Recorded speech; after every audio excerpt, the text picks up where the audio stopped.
The Rune Smith. Chapter 171. Returning home to some news. Damn idiots. Roland looked at one of the thieves that ambushed him as he was getting back home. He was holding his unmoving body in one hand while his legs were dangling around. Agni appeared next to his master with a somewhat bloody mouth that was slowly burning up due to his flaming bite. It was a total wipe for this band of thieves with one exception. The lookout that he saw on his radar made the smart choice of running away instead of aiding his companions. While he could probably catch up to him, there was no reason for it. He wasn't some bloodthirsty bandit like the ones that attacked him here. The person might have been aware of his identity, but that was probably a good thing. There would be no repercussions for him. Slaying these people would be seen as just in this world. The person could not make a proper report to the Thieves' Guild either. If he did, then the truth that they attacked a black market member would come to light. This was akin to suicide in those circles. The man had two options. Either leave this region or stay while hoping that the black merchant that they attacked didn't know he even existed. Roland had already spent some time in the criminal underbelly, but he never really ventured past the black market dealings. His biggest informant Lobelia has been moving up through the ranks over the past 3 years. If he brought up this issue with her, there would be a possibility of getting to the bottom of who these people were. There was also the fact that not all of them were dead. I won't kill you, but I don't have to save you either. Roland received some experience after blasting the unsuspecting robbers with a couple of spells. Some with more vitality than the others were just knocked out. One of the people was missing a limb. The fight didn't take long, as magical attacks that didn't require incantations were hard to counter without a proper mage in the party. This was still the lower area of the dungeon. If the monsters didn't get to the survivors, then there was a chance that they could live. The chances were slim, but a returning party of adventurers could spot them and give them a hand. With how much stronger Roland was than they were, it didn't sit well with him to finish them off after they were all disabled. He felt that he was being somewhat soft for feeling this way, but the old moral compass that he had taken from his old world was still with him. Killing people during a fight was one thing, finishing them off after they didn't pose a threat was another. Their chances of survival are low. Roland called over the mule golem that was on standby during the whole predicament. The spider golems weren't needed for low-leveled adventurers, so they were left inside of the spatial bag. As he walked away, he recalled some of his previous close calls. While trying to avoid any type of confrontations, he managed to get himself into hot water every time. Even this attack was proof of his bad luck. If he came out a few hours later, the bandits would probably not be there. But not like he did anything to avoid them. The radar clearly showed him that they were there, and he decided to confront them while knowing well that they were below his level. At least that helped me to level up. Name: Roland Arden, L117. Classes: T2 Rune Smith Lord, L42 Primary, T1 Mage, L25 Secondary, T1 Runic Mana Scribe, L25X, T1 Runic Blacksmith, L25 Tertiary. The boss monster that he faced was above his own level, but even it didn't push him through the threshold. Only now, after slaying a few bandit adventurers, was he able to reach the 117th level. With his Rune Smith Lord class now being at 42, he only needed to level up 8 times. Only then would he make the jump to the next class. As it stood, he was already able to change his classes at this point in time. The requirement was to only get 25 levels in any given class. If he really wanted to, he could get 3 different classes to level 25 before he got to the 150th, which opened up tier 3 classes. The current class that he had was much too good for him not to max out. Even now he received some valuable skills from just gaining levels in it, ones that helped him out in rune crafting. Common boy, let's go home. Grrrrrr.woof. Agni barked at Roland while previously growling at one of the survivors of the battle. Roland didn't expect to find any tough opponents while going up, so he would leave the fighting up to Agni while he gave him some ranged support. While they were slogging through the dungeon levels, he decided to bring up his system screen and look through some of the skills that he had gained through these 3 years. Debugger L7. Passive skill. Allows the user to find and resolve defects. Bonus to intelligence +5. His most precious skill had seen a big boost since he started working at the Tier 3 schematics that the kitty professor had given him. He was not really sure what would become of this skill if it ever reached the 9th level. Was there some kind of higher form of it? The black card that he could not examine was also still on his mind. Would he now be able to scan it when his skill reached level 7, or would he need to further increase it? Circuitry L9. Passive skill. Bonus to repair and creation of circuits or circuit equivalents. Bonus to dexterity +6 and +6 intelligence. Circuitry on the other hand seemed to level up faster than his debugging skill.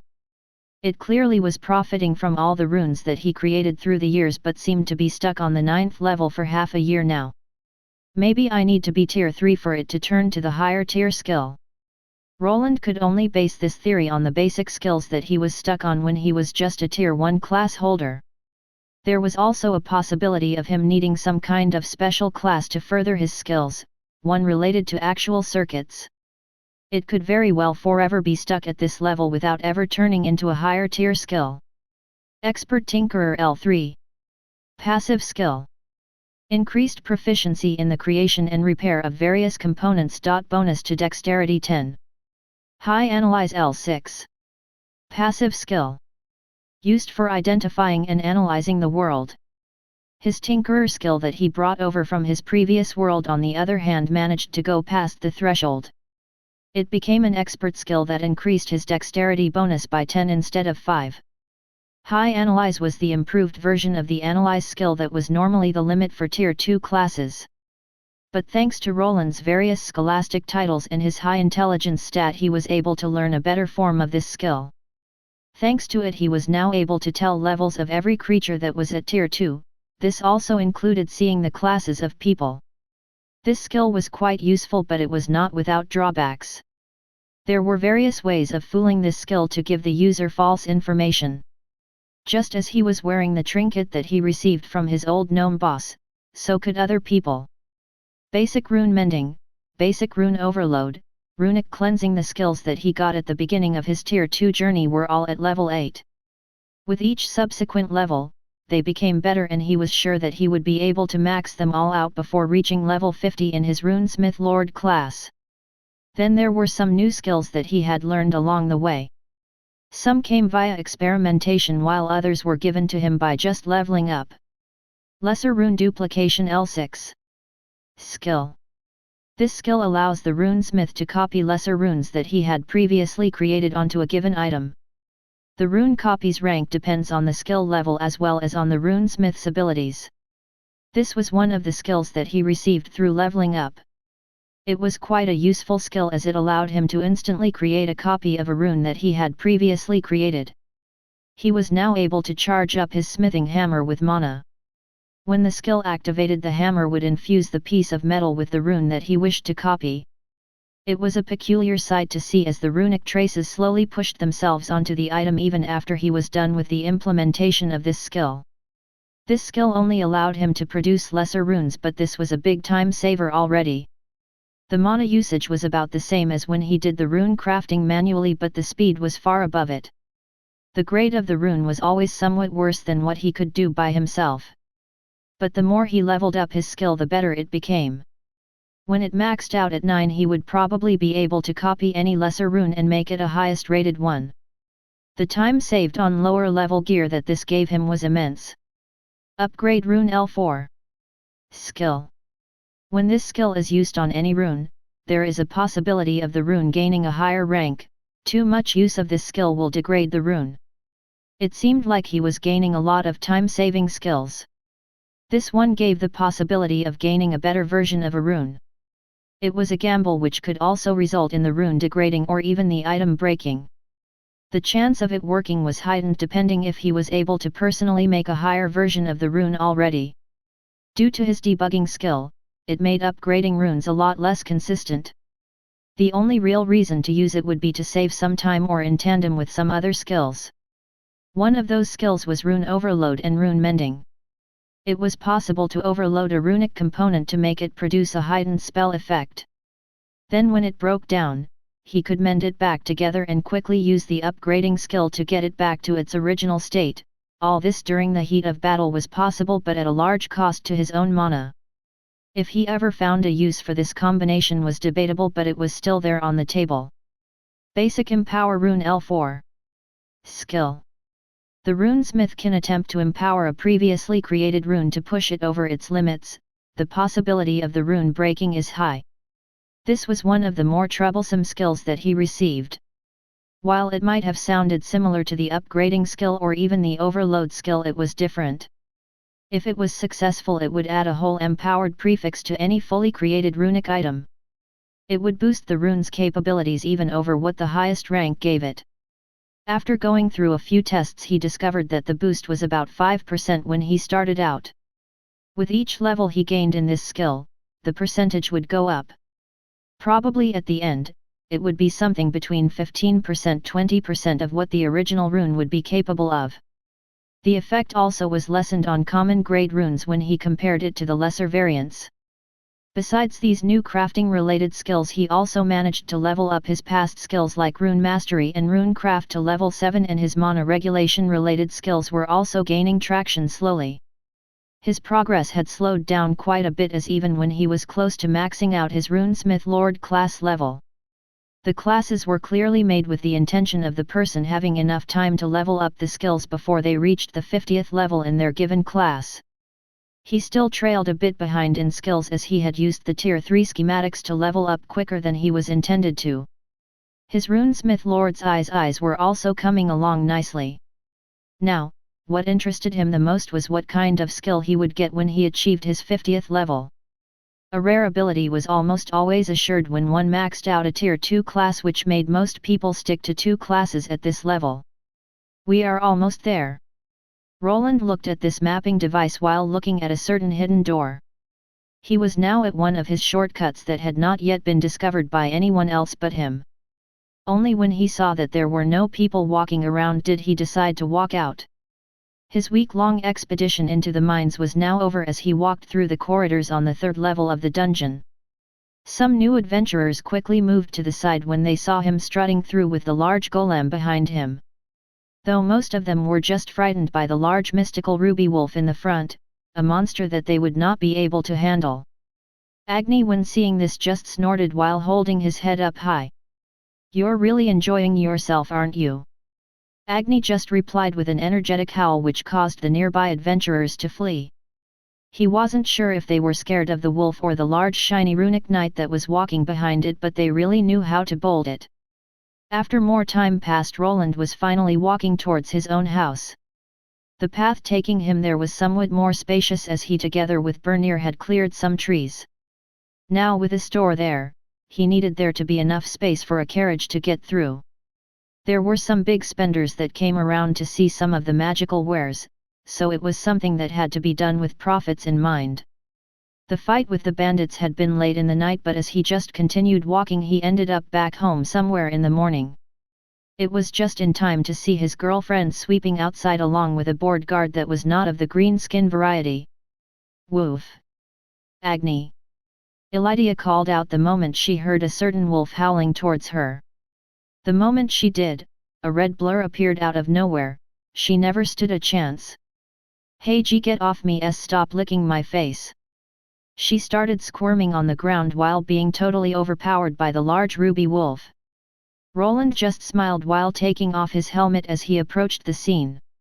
It seemed that tamed beasts showed favor to people their master liked. Thus Agni was always fine around people like Bernier or Elydia that he had bonded with through the years. "Wayland, help!"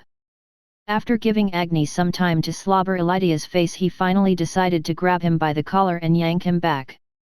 Roland was strong enough to hold his wolf by one hand, and as he did he could only chuckle at Agni's derpy panting expression. "That's enough, go play around but don't scare the customers." While he still employed a guard for the store, Agni was also responsible for defending everything that was inside. He would normally spend his days close to Elydia as a guard dog while Roland continued his experiments down in his workshop. "Are you all right? Do I look all right to you?" Elydia showed a scowl when looking up to Roland that evaded her angry gaze. It was clear that Agni's slobber was still stuck to her face, she clearly needed to get that washed out. "Oh, you look more than all right to me." On the other hand, even though Elydia seemed angered, this was the best opportunity to do his duty as a boyfriend and tease her. The moment the compliment was given, Elydia's face turned a bit rosier. After some help, she was back to her feet. Before they spoke more, she gave him that look that she always gave him when he returned from his dungeon runs. "I'm fine, also this blood doesn't belong to me." He turned his face to the side as he didn't really want to come clean about clearing out some rogue adventurers in the dungeon. Luckily Elydia wasn't someone that asked too many questions. "I have to commend you for returning on time for once. You should get cleaned up. Oh, you probably don't know this, but there has been a big change." Roland perked up at the last part. "Big change?" "Yes, our city has gained enough recognition to attract a proper noble to govern it. Isn't that great?" "A proper noble?" Roland almost tripped over his own legs while approaching Elydia when nobles were mentioned. He clearly had an opinion about anything related to nobles, but not all of them were the same. Before he could make the decision if he was in any danger, he needed to gather more information. Chapter 172 The Noble. A noble from the Duke household. After getting back from the week-long expedition to the dungeon, Roland wanted to relax and sleep it off. Before that could happen, Elydia dropped a bombshell on his head. Apparently, a very important noble house had taken interest in their little growing city. This entire island was somewhat a separate entity from the rest of the kingdom and was owned by a strong duke. The house name was Valerian, and they were the undisputed powerhouses of the south of this kingdom. A duke household was second only to the royal families in this kingdom. Their noble name carried a lot of weight. Even if some just generally related to this family appeared anywhere, they would kick up quite the storm. "Yes, I was surprised too. Isn't it great? This means that more people will be coming to the city." "Ah, yeah, sure." For Elydia this was a good thing, as she knew what power nobles carried with them. Only cities that were governed by someone from a noble family could be called proper big cities. If Albrook managed to attract one of them, to the commoners it meant that the city was approved by the people in charge. This could cause more merchants to arrive depending on how the new lord handled things. Sometimes it could go the opposite way. If the noble was incompetent, they could ruin a city from reaching its full potential. Roland knew of a few reasons why a noble would be sent to a yet developing city like this. The most obvious reason would be that their parents were giving them some kind of test to see if they can manage people. Another reason could be punishment or even banishment. Albrook was somewhat far away from the main city of Isgard, where the Valerian Duke had his main castle. From what Roland knew, he had some of his sons tend to some of the larger cities that were more militaristic in nature. A town like Albrook didn't seem like something that would be run by someone from the direct line. "Do you know the name of the lord that is going to govern Albrook?" "No, he arrived a few days ago, but they didn't give any announcement. Yet come to think of it." As Elydia was about to reveal something interesting, she stopped and looked at the clock that he had constructed. "Oh no, look at the time, I need to get back to the shop." Before he could get more information out of her, she vanished through the door. "Wait, what were you trying to tell me?" Roland trailed off at the end there. When nobles were involved, he was very interested in what was happening. He didn't think that he was in any danger, but with a new boss in town, things could be changing. The biggest danger would be to his own shop, that a noble could find an eyesore. After living in Edelgard for a few years, he knew how some nobles operated. Even if they couldn't legally go against the contract that he made with the city, there were other ways to make him capitulate. It would be best to get into the good graces of this new wild card that came into the city. I bet all the other merchants and those dwarves are already sending him gifts. Should I do the same? While in his old world bribing was frowned upon, here on the other hand it was part of the course. Sending the nobles presents was something any respectable merchants with deep pockets would do. It was more a show of respect and would most of the time keep the noble happy. What would I even make a nice Durasteel sword? With the new resources in hand, he could probably make something eye-catching. The problem there was that he didn't even begin reworking his old tools that were ill-fit for the more exotic metals. The forge needed to be remade to handle the higher melting temperatures of the other metals. He also needed to produce better tools for this job, which would take him quite some time to finish. It will probably take me at least a month to work out the kinks, probably longer. It would be better to go with something I already made. Roland thought some of his older prototypes would still be somewhat adequate to a noble's tastes. Before he could make a decision, he needed more information. Was this noble a battle maniac or maybe more of a brainy type? He at least expected it to be a man, as women weren't really ordered out to govern cities or large territories. There were a couple of families that utilized everyone, so it still could be the case here. Without the proper information, he decided to rest for the time being. After spending so much time in the deep dungeon, he needed a break. After he had recharged his batteries, he would tackle this problem with a fresh mind. With that thought in mind, he headed to the bathroom to clean himself first. 2 days ago. If it isn't young Master Arthur, on behalf of the citizens of Albrook, I welcome you. A young man dressed in a militarized uniform stepped out of a lavish-looking carriage.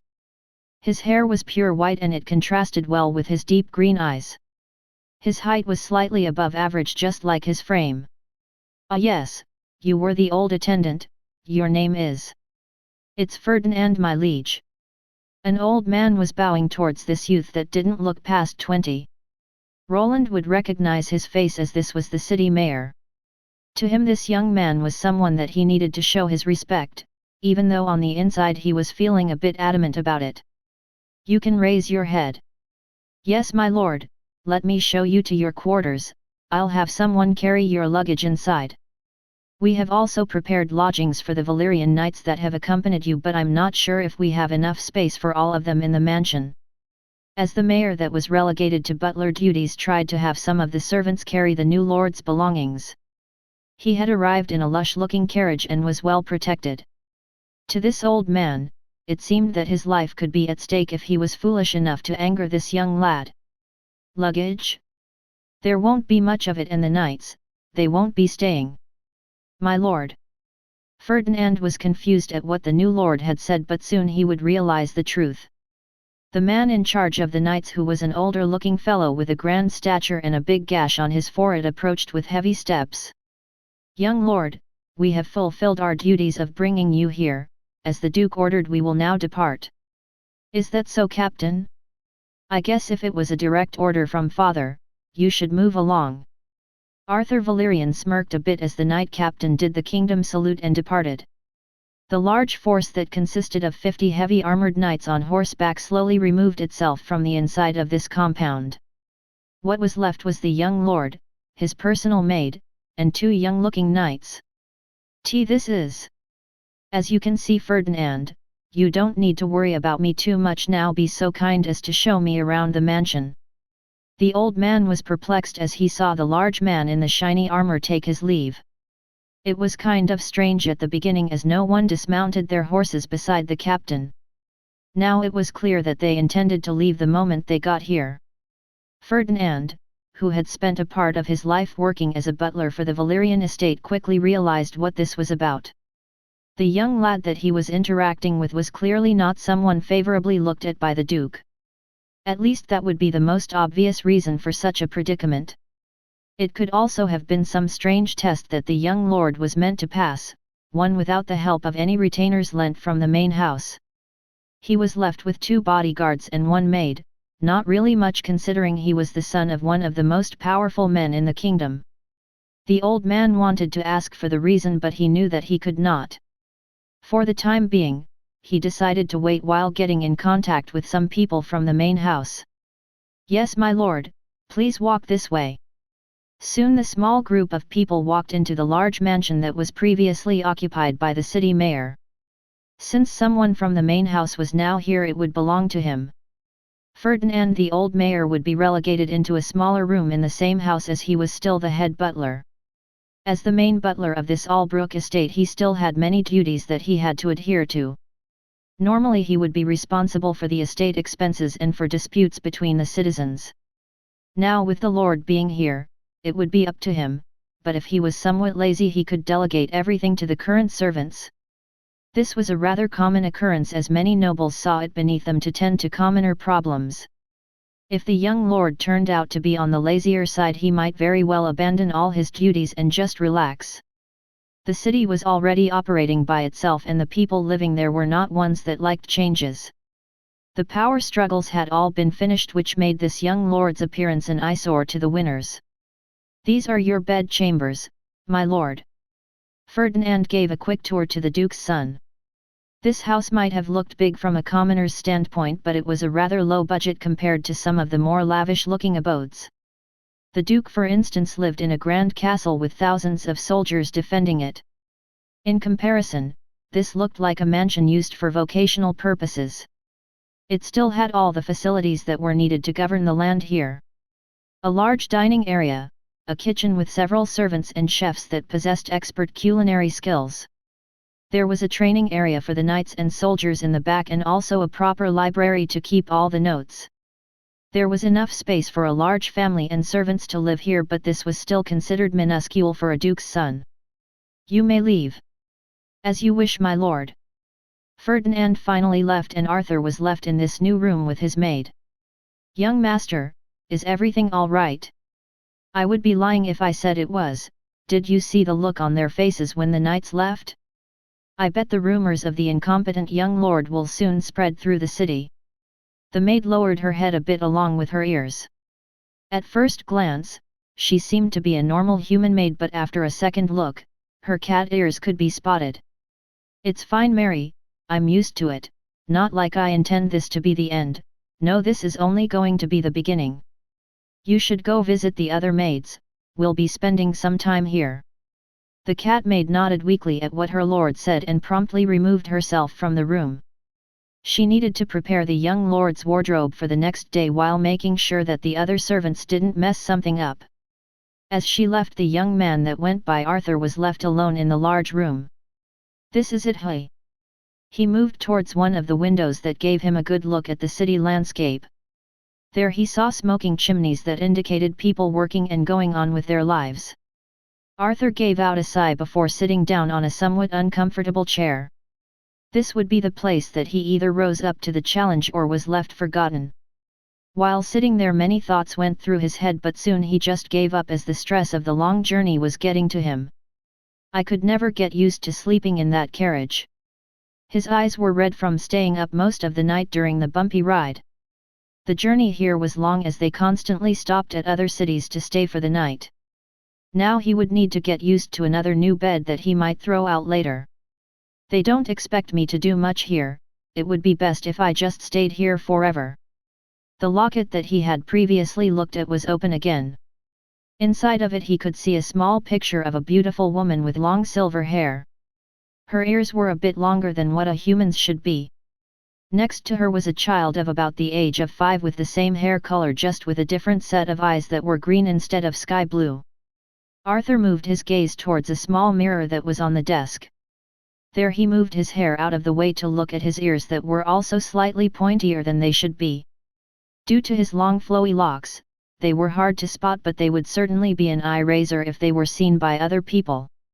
"I should get some sleep, there is a lot of work ahead of me." Back to the present. "So they just left?" "Yes, it was a sight to behold. I haven't seen so many shiny knights before in my life. They were also all high quality, and that one the leader was wearing was clearly runic in nature." Roland was back into the world of the living after sleeping through most of the day. It was close to nighttime and he was having a conversation with Bernier that had been lucky enough to see a small battalion of knights leaving the city.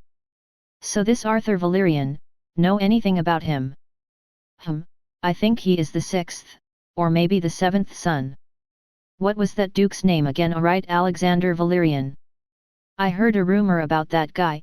Apparently, he had gained a certain nickname." "A nickname?" Roland asked while gulping down a warmed-up sausage that had been gotten fresh from the butcher. Elydia had closed down the shop and already left to tend to the orphans. Now, wanting to wake the tired Roland up, she decided to have Bernier fill him in on the noble situation. "Haha, get this, he is called the Duke of the Bastards, he just can't keep it in his pants." Bernier started laughing while describing the Duke's legendary escapades. As the conversation continued, Roland also started recalling some long-forgotten information about this man. As a Duke, he had to have a certain amount of personal power, at least a high-level Tier 3 class holder of some kind. The battle for attaining a Duke's position was most of the time quite bloody. This man in particular apparently had sired a lot of offspring that made his own father look like a beginner. The person that came to this city was supposedly one of them. It was probably someone that didn't have a lot of pull in the family but still was part of it. Well, I wouldn't worry too much, boss, your secret should be safe. While Bernier didn't ask many questions, after the Robert debacle he had figured out that Roland was probably in a similar position as this new noble named Arthur. A bastard son of a duke, I wonder what the others will think of it. While finishing up his food he began contemplating on that present. With the new knowledge, he wasn't sure if investing in this new person would bring him any profits. Still, he was a noble and could make his life living hell if he got under his skin. That is, if the current officials actually listened to his orders. You're right, there is no time to waste. Bernier nodded while gulping beer straight from the bottle. With Roland back home with new materials, it was time for an upgrade. Chapter 173 At the City Square.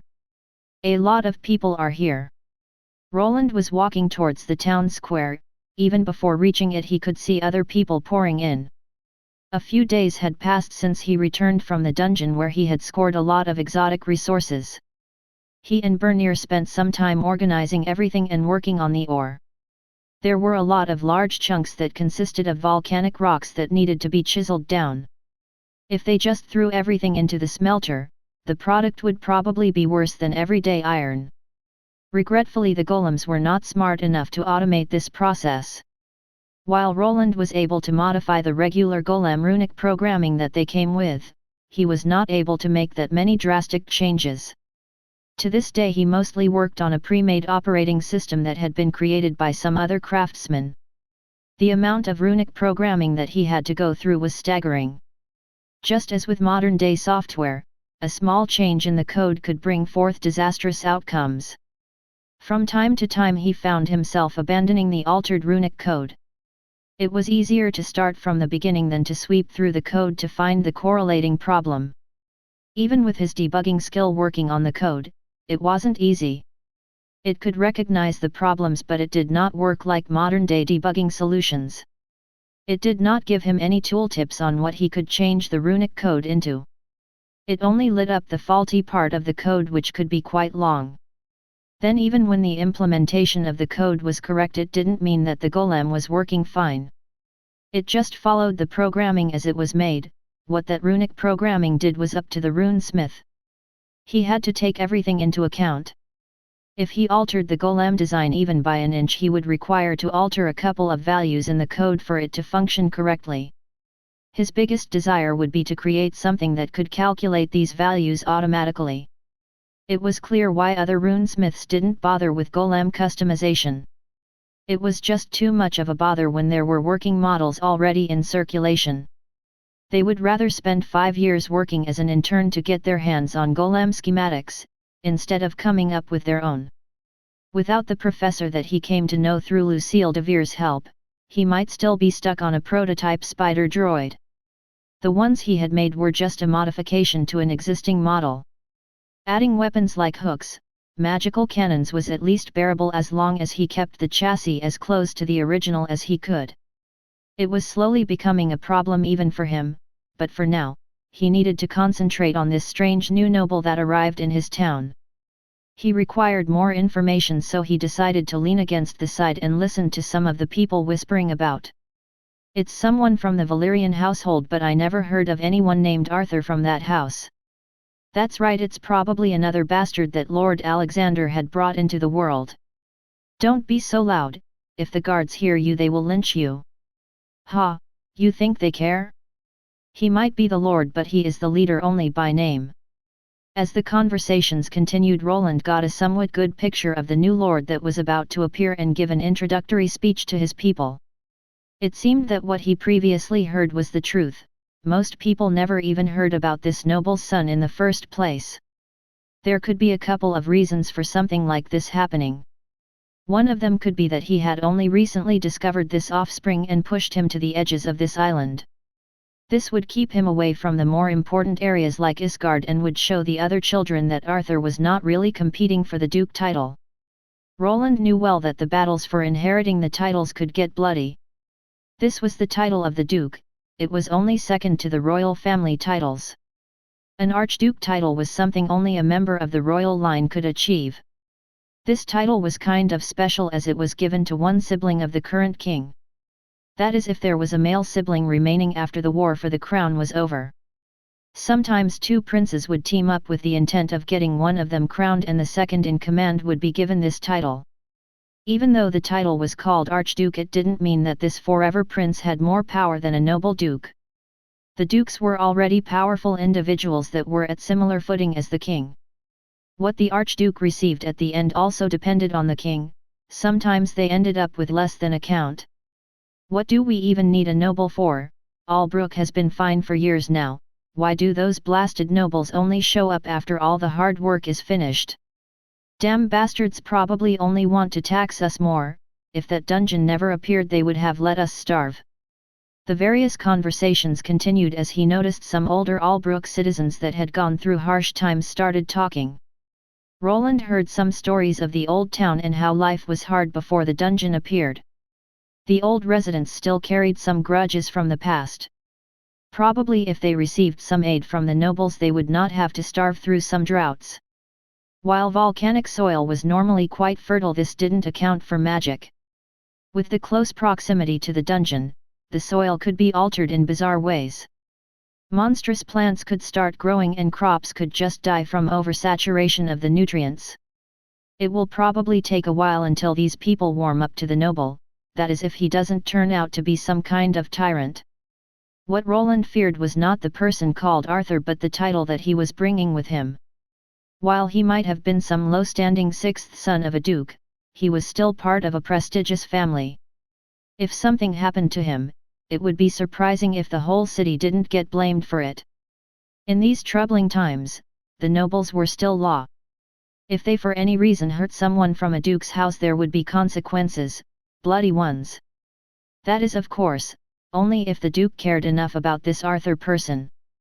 Sometimes the high nobles would distance themselves from their offsprings, even if they perished they would be considered real noble family members. In this case, there would be no repercussions and this noble would be relegated to nothing more than a figurehead with no actual power. There were some cases where low nobles were even imprisoned in their mansions while the knights or servants kept everything running.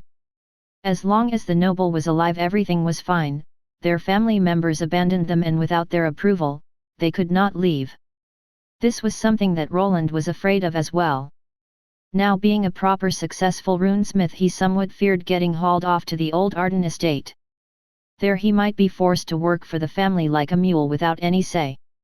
Though with his current strength he wasn't sure if that option would be even possible anymore. With his armor on, there weren't many high-level Tier 2 class holders that would be able to go against him.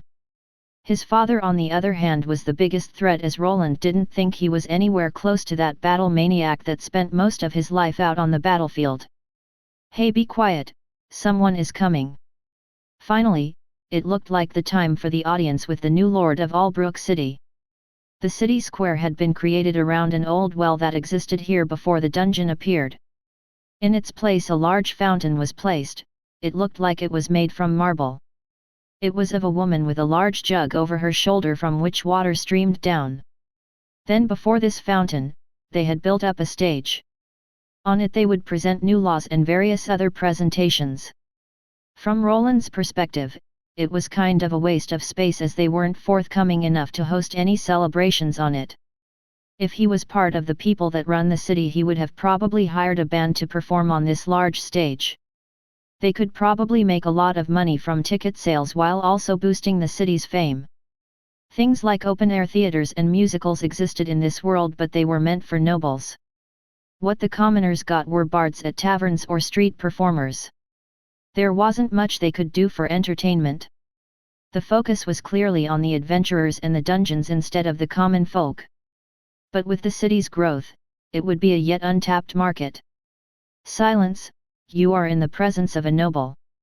A loud voice filled the entire area, which quickly caused everyone to quiet down. Roland noticed that the voice was backed by some kind of magic spell or enchantment. The man that was shouting out was the previous city mayor, and after a few words, it was time for the Lord to come. So that's the Lord, he looks to be about my age. Roland looked at the person named Arthur Valerian. The first thing that he noticed was that the young man was quite handsome. The clothes that he was wearing were white and blue, which meshed well with the color of his hair. White, silvery white hair color. For Roland, who was knowledgeable about the various races in this world, it was easy to come to the conclusion that he wasn't a pure human. There were two races that came equipped with it, one were the Moon Elves while the others Silver Wolf Beastmen tribes. Looks more elven than beast. The young man was wearing gloves, so besides his face and long silvery white locks there wasn't much to go off. The deep green eyes were something that the Duke was known for, so in Roland's mind, it was clear why this young man was sent here. Even though Caldres was a kingdom with many races, the nobles were all pure humans. There was a limit of how far an unpure member of a noble family could progress. If this young man was partially Moon Elf, he was probably out of the picture of becoming a duke. From what he knew, there weren't any cases where a half-blood attained the position of duke. The most they went up to was a baron, and this only when their merits could not be denied. It would take truly a Herculean amount of personal power to help a person like this to be on equal footing with a regular noble. My name is Arthur Valerian, and I've just been appointed as the lord of this region. The speech started, but Roland was more interested in the young man's roots and the enchantment that was making his voice louder than the speech itself. He also noticed that some other people had caught on to the fact that this man was not of pure human descent. While not everyone knew what this truly meant, the small number of guards around him told the tale. He really might just be a temporary figurehead, probably nothing more than just a proxy between the true lord.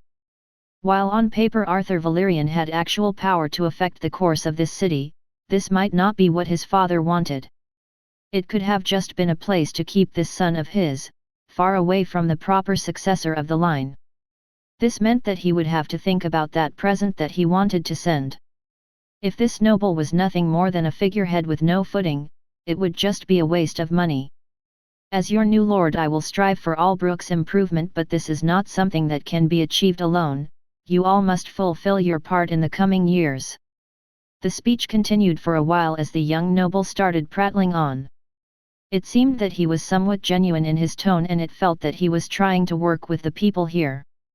Is he trying to inspire the locals into working harder? He would probably need to lower the taxes and give handouts to achieve that. Words were just that, words. Roland didn't think that prattling on about Albrook as a whole would do much good, as the people here were divided into many smaller parts. The guilds, the merchants, the adventurers, and even families. Mostly everyone just kept to their smaller group. Even he was part of this divide. The only people that he was concerned with were the ones at his home. What happened to anyone else was not his problem.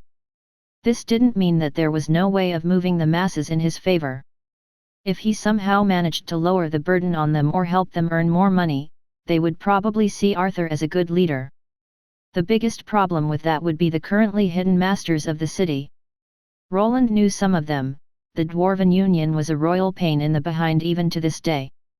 Even with his current shop, he was not making as much as he could. That will be all. The speech was over and the previous mayor took the stage to inform the people of some changes. Now, with the Lord being here, a person would need to ask for an audience if they wanted to get something more strenuous done. Without a proper court system in place, a lord of the region could act as a judge, jury, and executioner. That is, if he cared enough. Most would just push this duty onto some officials that worked in the city. Roland was wearing a robe over a different version of his armor. His face was covered as he was not sure if the noble here would be someone that he previously met. With the help of his helmet, he could somewhat focus in on the noble and his retainers. What he spotted were 2 knights and a maid that stuck closely to this young lord. All the other guards were more concerned with the mayor. This was enough confirmation that he needed to see that the young man didn't have much pull. I'm not sure if he will be the quiet type though. Judging by the long speech and how the young man was speaking, it seemed that he was trying to gain the approval of the people here. Maybe he would attempt to gain some power through this city, but if he achieved his goal, only the future would show. Interesting that maid's level is higher than that of the 2 knights. With the help of his radar, he was able to somewhat put numbers on the Lord's retainers. Thanks to the color coding, he could tell that the 2 knights were around level 100 while the young woman was closer to his own level. While she was up there, she was not a tier 3 class holder. Now that the inauguration speech was over, he turned away. This didn't change anything, it was time to upgrade his wares. Months of hard work awaited him when he returned home. Bernier was already informed about the hectic schedule and was willing to work overtime. While the crowd was dispersing, the young lord looked to the people around him. It didn't seem that his heart-filled speech got through to the populace. This did not deter him in the slightest, this was only the beginning. Chapter 174 New Man in Town. I don't think the local populace appreciates me too much. A certain silver-haired noble lord gave out a sigh while looking through a window. There he saw some servants moving around as they continued with their work. You did great, my lord, I'm sure you have reached the hearts of the common folk. Mary, you can drop the honorifics, we aren't in Isgard anymore, not like anyone really sees me as a proper Valyrian. The young man waved his wrist around while slumping into a large chair by his desk. After coming to this city, he had done some research before doing his inauguration speech. When he thought back to it, the speech might have been a bit too flowery for the people living here. From how bored they looked, he had to reconsider doing any other long speeches ever again. Now that the announcement was done, he needed to get informed about the region that he would be managing. It wasn't really much land, to begin with. The only points of interest were the growing city and the C-rank dungeon that was here. His siblings had also received similar plots of land with other points of interest. Lord Arthur, I'm sure that with time they will learn to respect you, you just need to show them that you are on their side and not like the other nobles. The cat maid that was with him was one of the few people that he could trust. She was a few years older than him and was raised as a bodyguard. But considering that she was a maid instead of a butler, her position had been lowered. Arthur knew Mary since they were young, as she was one of the maids in training when he was growing up. She was the only servant that was willing to go with him. Even now he felt somewhat bad for this turn of events, as from his point of view she was getting a bad deal here. With how skillful she was, Mary could have gotten the position of a head maid at one of the larger estates. Instead, she was stuck with an impure member of the family, which would probably cause her future prospects to disappear. Not like the other nobles? I wouldn't be so sure about that, Mary. Just like them, I want to use the common people to further my cause. He didn't fool himself into believing that he was any better than the other nobles just because he felt slightly more sympathetic to the plight of the common person. Through his life as an unlawful member of the Valyrian line, he had gone through a lot of prejudice from his older siblings. This was due to his mother being part moon elf. It planted a target on the son that came from this unorthodox match. While his father was proper enough to allow his mother to live a good life, she was nothing more than a bird in a cage. Without any real power to speak of, he would not be able to do anything about it. Thus he needed to prove himself. His goal was to aid his mother that was locked away in the mansion, just withering away without the freedom to leave. She was seen as a blemish on the good name of the Valyrian household. She was not allowed to attend the noble get-togethers as his father's wife. She was nothing more than a commoner-born mistress that was not to show herself to others. His in her existence was not something that his family wanted to admit. The best option for the Valyrian household was to keep them at arm's length. While his mother was locked away in the mansion, he was sent away to the far reaches of their territory. No one really expected much from him or this city. The dungeon here was only AC rank, which was somewhat ordinary. There were many such dungeons sprinkled through the entire kingdom, only when it was B rank and above would it pull in interest. A dungeon of such rank could supply Tier 3 monsters and Tier 3 materials which went for a lot of coins. You are right about one thing, Mary, if I want respect from them I should probably stop wallowing in self-pity. Have you brought over what I had asked? Yes, here is the current map of the region along with the most important locations. Good. Arthur nodded while unrolling the map on the large desk. On it, like Mary described, were all the sites of interest that were instrumental to this growing city. As he examined the map he began noting down some information into his own notebook. This was not a simple matter as he needed Mary to bring over the ledger that the mayor was previously responsible for. The old man apparently didn't want to part with the book of records, but Arthur at least had enough power to make the previous city leader bend the knee. Through the examination of some of the open records, he could see some of the cash flow that was going through the city. The Adventurers Guild is at the center of it all, it's the most important part of this city's development.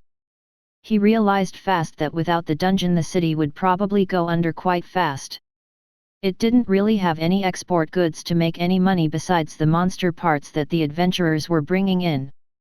These adventurers also put their hard-earned coins back into the city. Pubs, inns, and brothels were on the rise as the sellswords spent an exorbitant amount of their earnings on alcohol and women. Without the adventurers, Arthur couldn't see the city existing as it was. There were some old records pointing that before the dungeon appeared here Albrook was just a dying village with a dwindling population. Now after the dungeon existed here for close to 5 years it was quite booming. I can't really do much with the Adventurers Guild, it has its own autonomy. Even the king would have trouble making it move.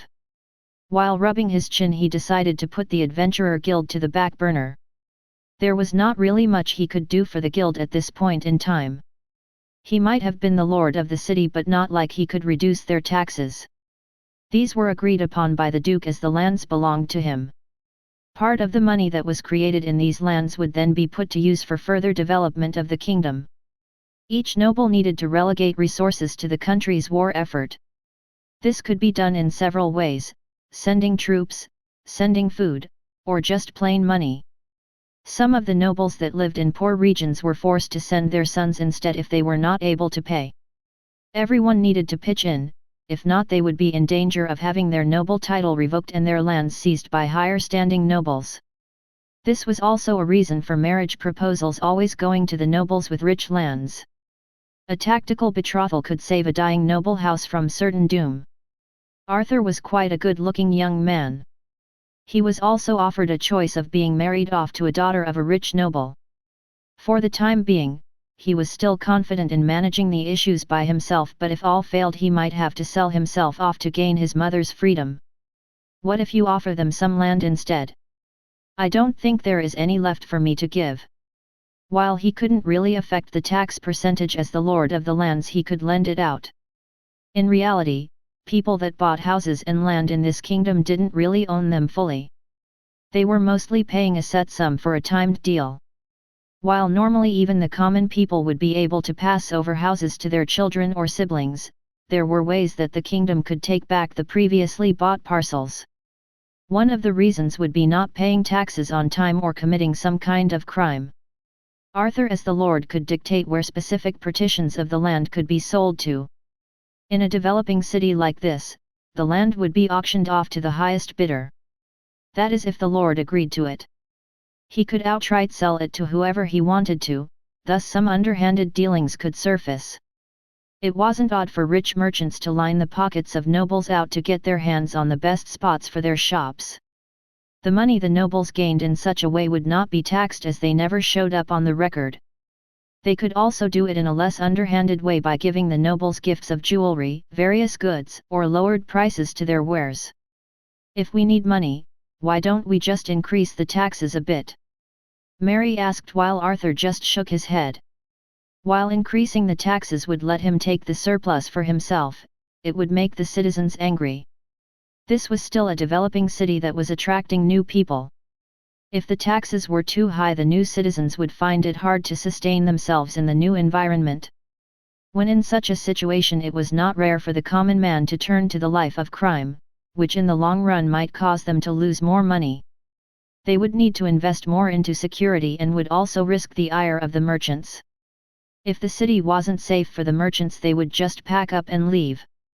With fewer people to tax, they would need to increase taxes even further, which could lead to an even bigger collapse. Let us move on. The biggest asset that our family has here is still the auction house. While the Adventurer Guild produced the most money in the city, the auction house wasn't that far behind. The allure of auctioning something off in a bidding war was still quite something very addicting with the people in this kingdom. Not everyone had time to become a merchant and heckle the prices up or gather the right customer for the best possible offer. Thus auction houses had been created for this purpose in mind. It was a place where the masses gathered. With more eyes on the items, the sellers were hopeful of getting a better deal than directly selling them to stores. This didn't mean that the auction house was used for low-quality items. The goods were always checked by a person with a high appraisal skill. Only if the item brought in a good profit would it be auctioned off. It's the only real asset that I can use now if I manage to increase the sales. The auction house belonged to the Valyrian household. As the new lord, he would be given part of the monthly earnings. With more profits, he would be given some pocket change through which he could slowly build up his power base.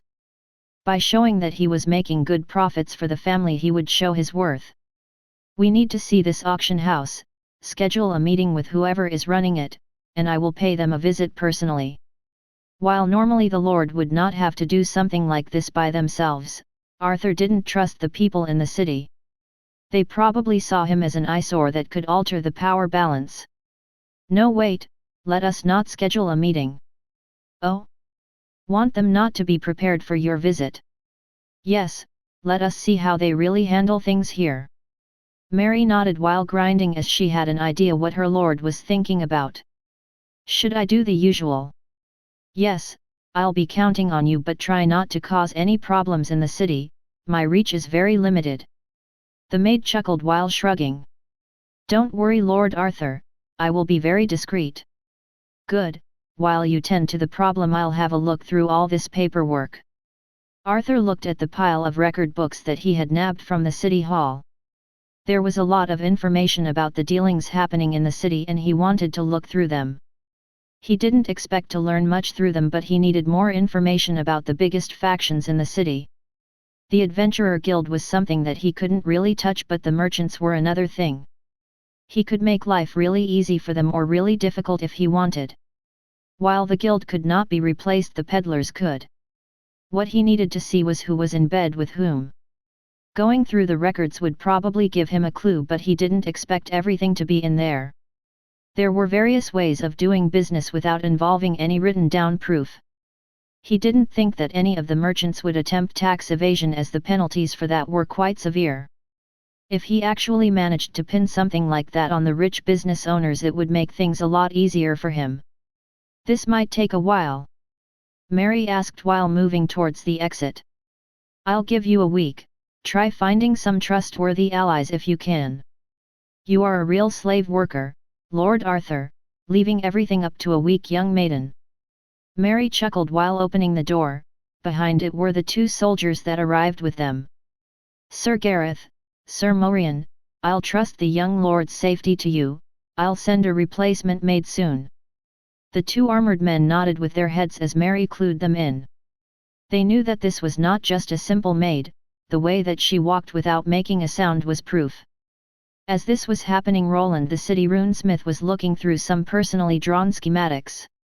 Next to him was his trustworthy assistant and his large wife that was also a blacksmith. Now that's some metal you got there, Diana commented while looking at one of the durium ores. They were stacked to the side and created a nice pile of resources that Roland was intending to use. Yeah, the current smelter might not last too long, but it should be enough to produce the ingots we need. While the current runic smelter was created from lesser metals, it would be momentarily able to last through the smelting process. What Roland needed was durasteel to make his new forge. Some of that fire-resistant mithril would also go into the mix. With its addition to the durasteel alloy, he would be able to make really high-quality tools and equipment. The resistance would allow him to work with higher quality materials without needing to worry about the new forge. This type of mithril was resistant to fire, but even it wouldn't last forever. The 3 people in this room had gathered here with the intent of remaining here for multiple days for the melting to occur. I hope you ate enough. Don't even think of leaving this workshop before we are done. Don't forget about the potions, there should be enough for everyone. Roland pointed to the stack of fire resistance potions that he bought for this occasion.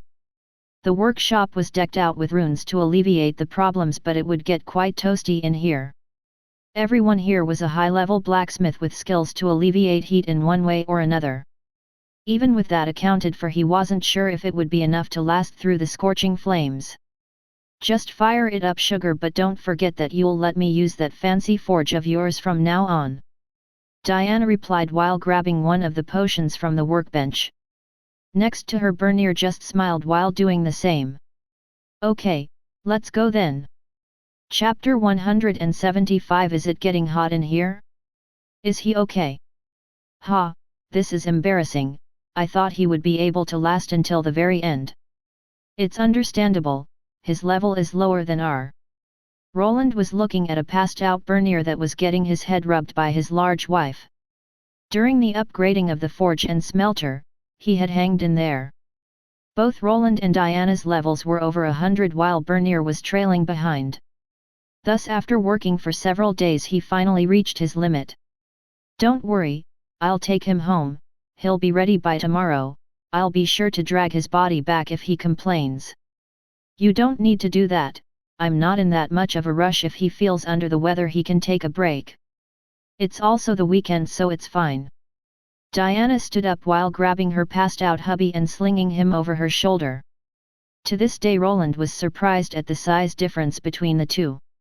He also could swear that the cowgirl had grown a bit through these past 3 years, making the height gap even wider. Is it now? I can never get used to those weekends of yours. You're too soft on him, Wayland.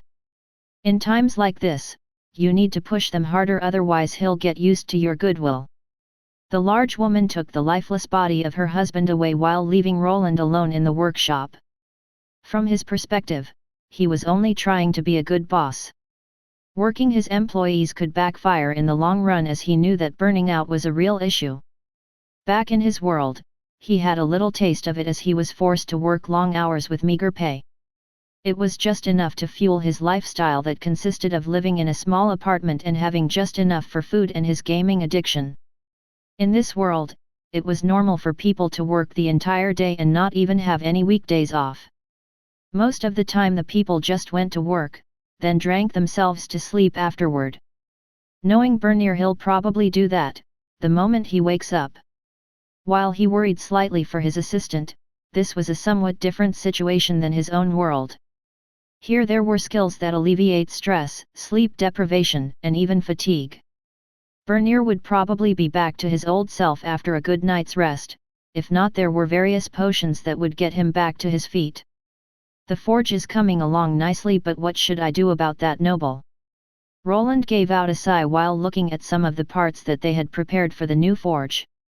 The smelter they were using was really getting pushed to its maximum as cracks in its structure were beginning to form. He had to actually aid the runic smelting process through his mana control to alleviate the damage it produced. The deep steel it was made of just wasn't resistant enough for prolonged usage. Luckily it was somewhat holding out, and they were mostly finished with the parts for the main forge. The forge differed from the old designs as it didn't require any fuel in the form of coal or wood. Everything was done through runic means. Some parts were still created to mimic more modern-day furnaces. Instead of bowels, there was a runic air blower that he could activate by stepping onto a pedal with his foot. It would then blow oxygen-rich air at the flames to boost the heat even further. It was at a lesser mana cost than if he tried to directly increase the heat by adding more mana. A new durasteel anvil was also in the works, but it wasn't as important as the smelter and the forge. After the metal he was working was already heated up and softened, it could be worked on an anvil made from plain deep steel. But after he was done with the upgrade, he also intended to make a proper new anvil. Through the implementation of runes, these tools didn't take up as much space as they would. The forge only needed to be able to heat up metals for him to pound on, while the smelter needed to melt them down. Thanks to mana, he could do it without having to worry about any fuel compartments. Nor did he have to worry about much fumes being produced from the fuel. But that problem had been solved a long time ago through the use of a ventilation system. Because he was now using a lot more mana, he needed to expand his wind turbine farm even further. The backyard that was previously a minefield had been used up. Now it was filled with only wind turbines and a small empty section for some testing.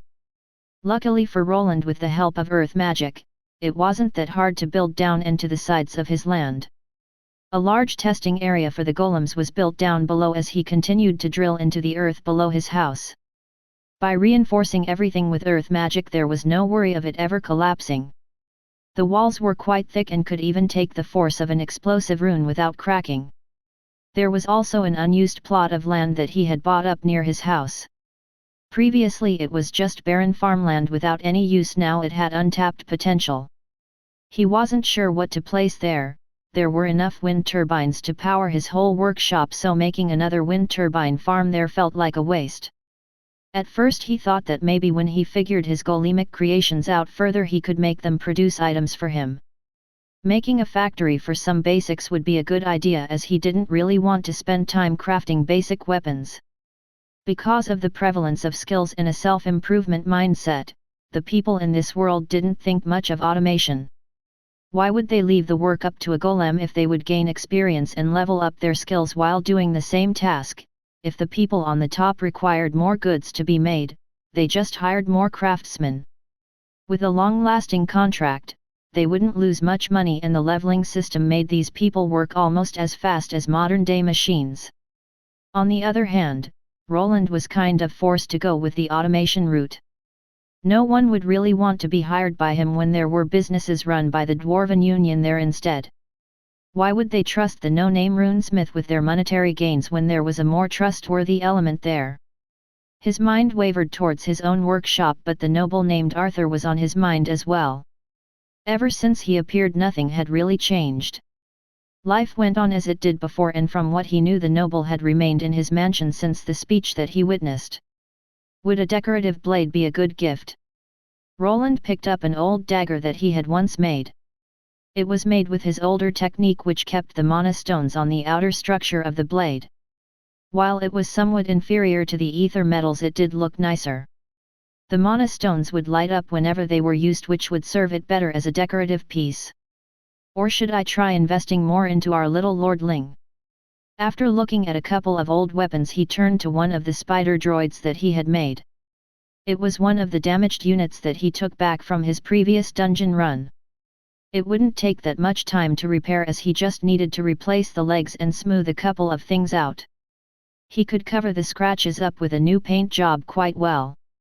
The golem already had the basic operating system, which would carry out voice commands from its master. While he couldn't program the new lord in as its new master, he could send it out with a control remote.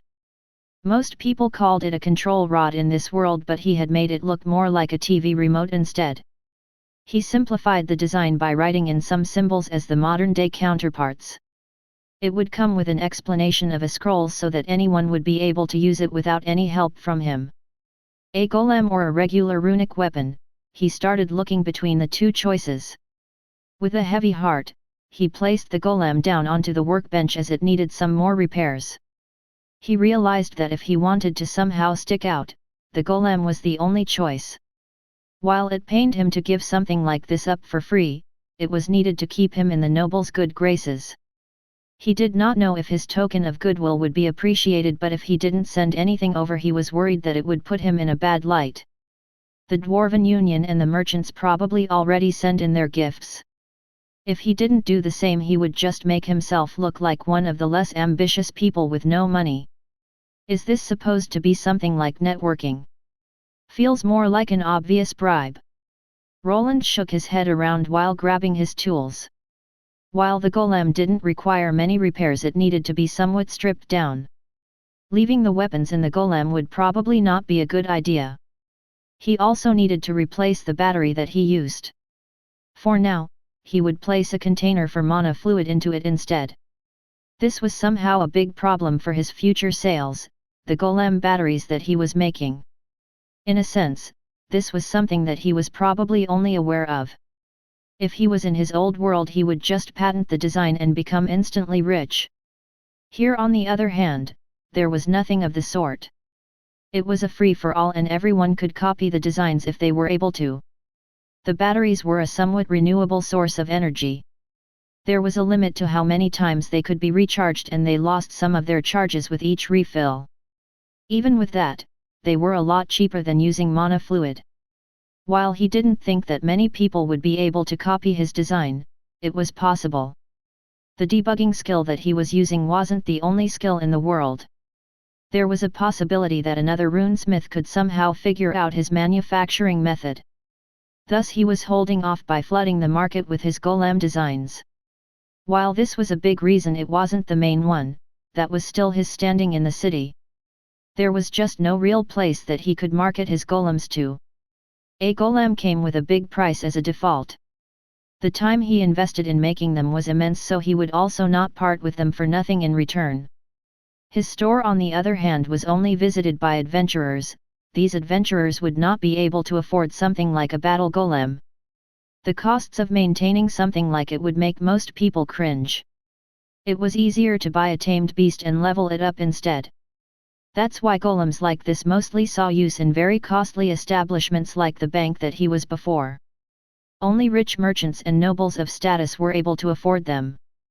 Because of this, he saw it as an investment of sending this golem over to the noble. Maybe with some luck, he could entice him to buy a more battle-ready model which he could sell for an increased price. If only I wasn't banned from the auction house. While working, another sigh escaped from his mouth as he thought about the auction house. That place was probably the only venue that attracted people that would be able to afford his golems. The placement of his store was also working against him. Most rich merchants would not really bother to come all the way over when visiting the city. Not when he was constantly bad-mouthed by the union and blacklisted by them. The risks of working with him for them were too high. He didn't give up though. As his wares improved, he hoped to attract someone with deep pockets that would push him into the next level. If not, then he still had the dungeon trove with precious metals that he could still sell off for a huge profit.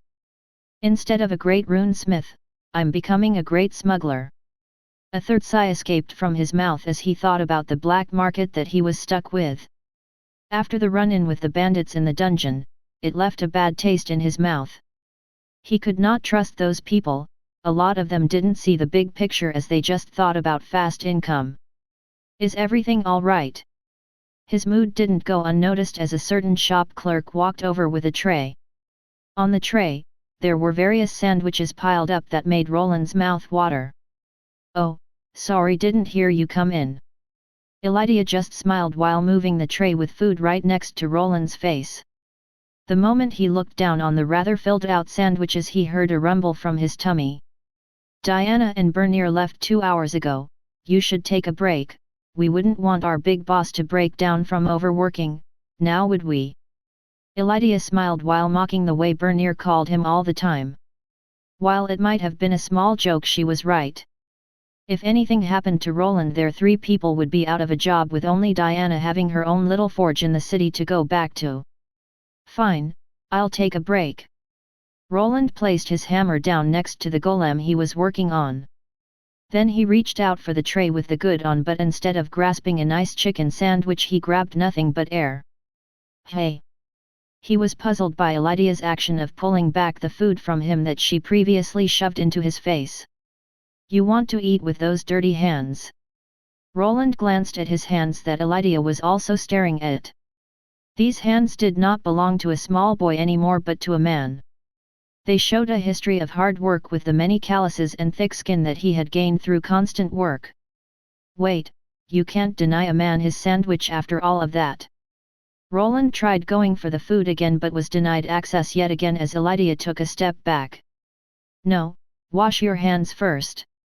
She just shook her head around while backing away. Roland, on the other hand, didn't really want to go all the way back to his bathroom to do this. I see, but do I really need to wash my hands to eat that sandwich, or is there another way? Another way? What are you talking about? Asked Elydia while Roland was looking at something. This something was a nice clean-looking hand that belonged to a woman. There is one person here that has clean hands. Elydia looked at her hand, then back to Roland, and after a little pause she figured out what he was alluding to. With a small blush on her face, she grabbed one of the sandwiches that she made and brought it over to Roland's face. With food now in front of his face, he just chomped down, taking in quite a bit with one bite. It took him a bit to finish up, as it was a somewhat awkward way of doing this. Still, the experience of having a cute girl feed you food was something to cherish. Come to think of it, why is she still here? He asked himself while looking at the clock. It was quite late and it would be dark outside. Normally when he was working, Elydia would just go back to the city along with the shop guard and Agni. So when he managed to finish the sandwich, he asked, "Isn't it late? Did you stay longer to make these for me?"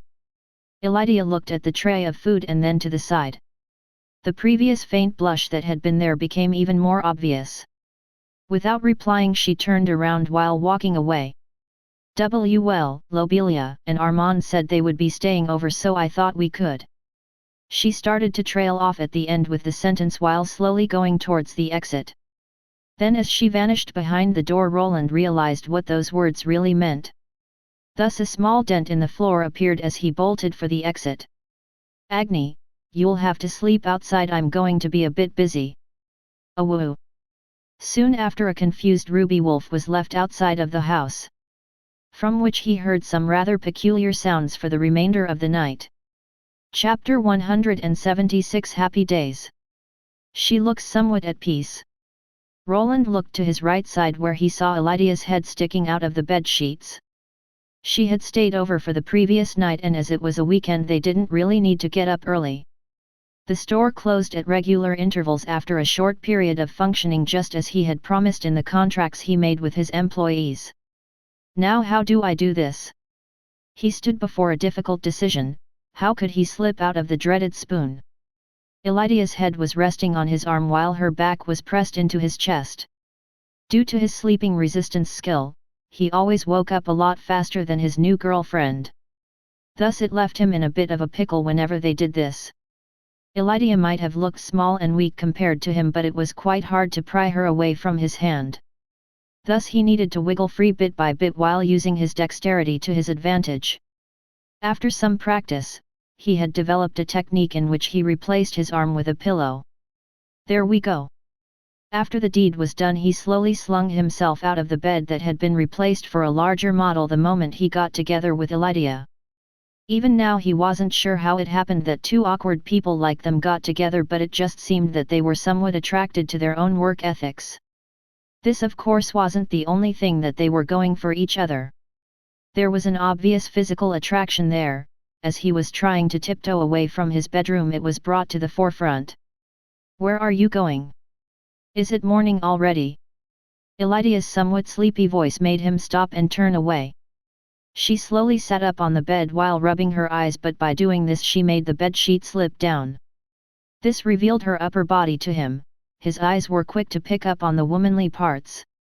This woman had quite the hourglass figure that was somewhat hidden away by the type of clothes that she wore. Long skirts to cover up her legs and tops that went around her neck. The first time he saw what was under there was quite the surprise, as her chest was a lot larger than what he had expected. "Hey, why aren't you answering?" she asked while looking at Roland's face.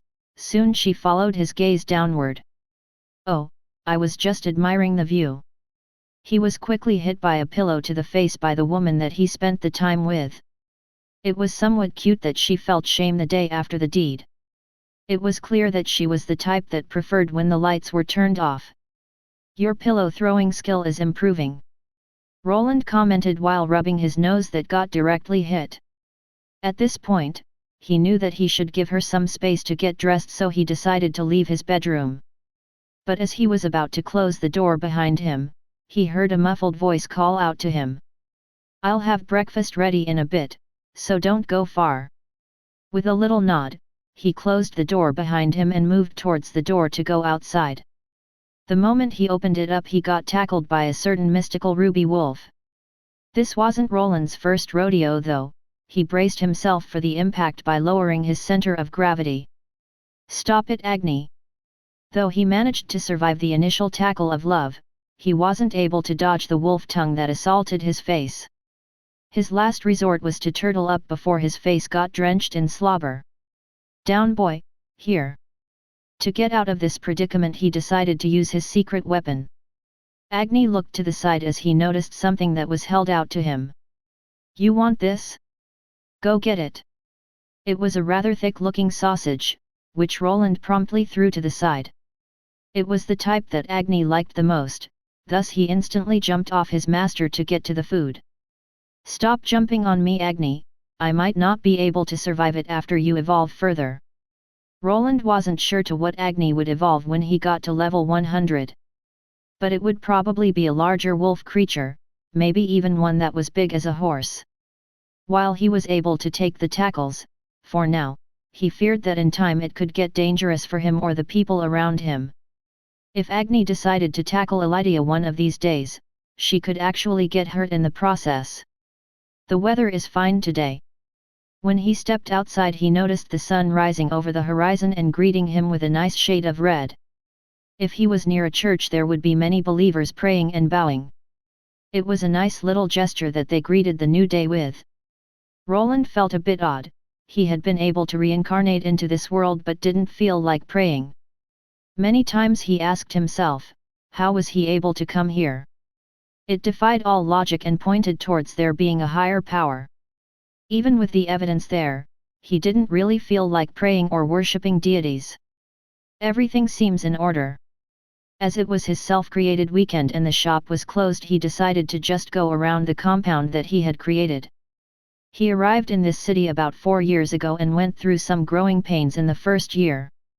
After the store was created the problem somewhat died down with only the Dwarven Union remaining. Even with them there, it was somewhat peaceful all things considered. There were no close calls like with Robert in the dungeon. His brother had also stopped reaching out to him as much. Due to how well he scored at the academy, he was given a somewhat high position in the army. Now he was a true part of the kingdom just like he wanted. Robert was on a trajectory very similar to his father but Roland didn't think that he would get that Baron title. The two other sons had a big leg up but as his aim was to be part of the Royal Knights, he wouldn't really need the title. When it came to Lucien, he wasn't sure. His sister apparently was working diligently at the same magical academy that both Lucille de Vere and his helpful cat associate was at.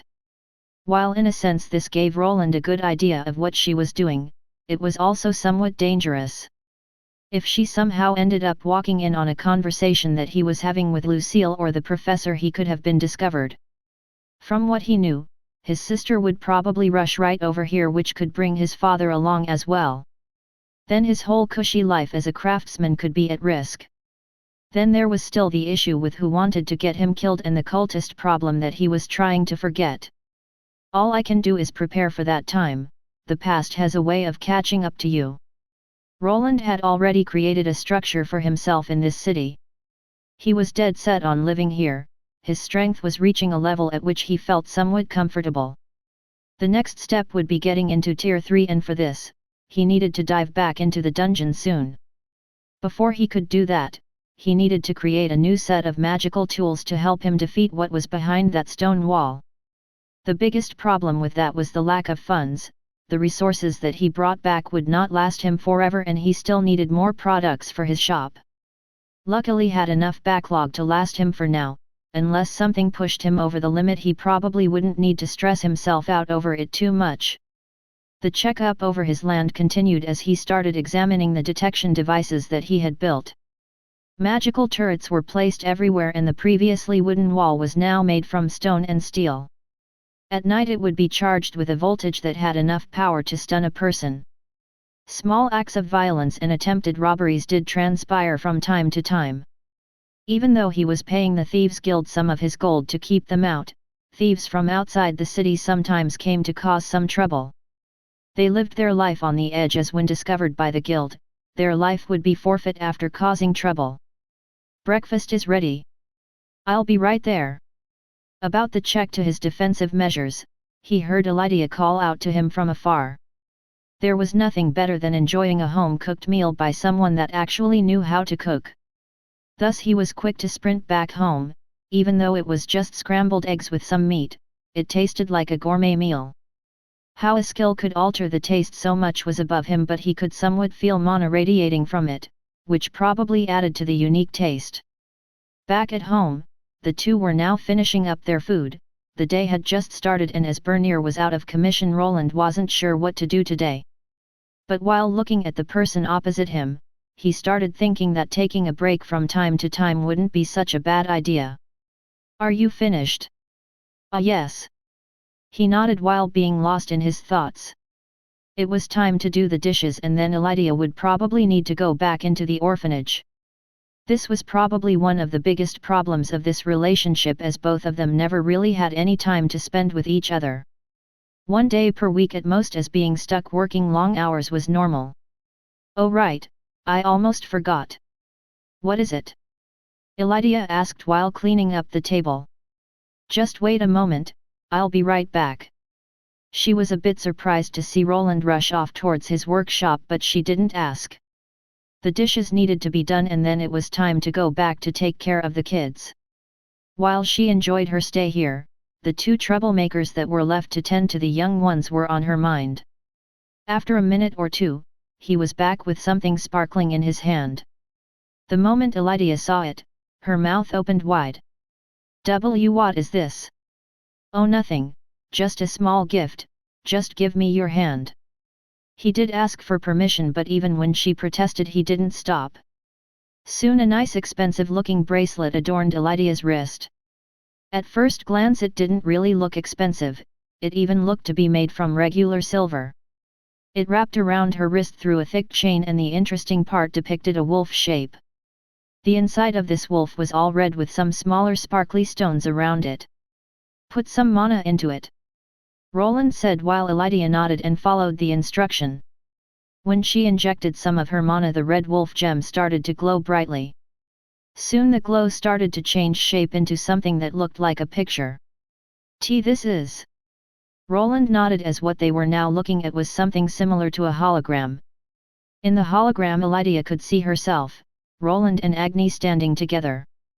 This was a snapshot he had done with one of his newer inventions before. With some fiddling around, he managed to store the image in the runic program and use an illusion spell to present it outwards.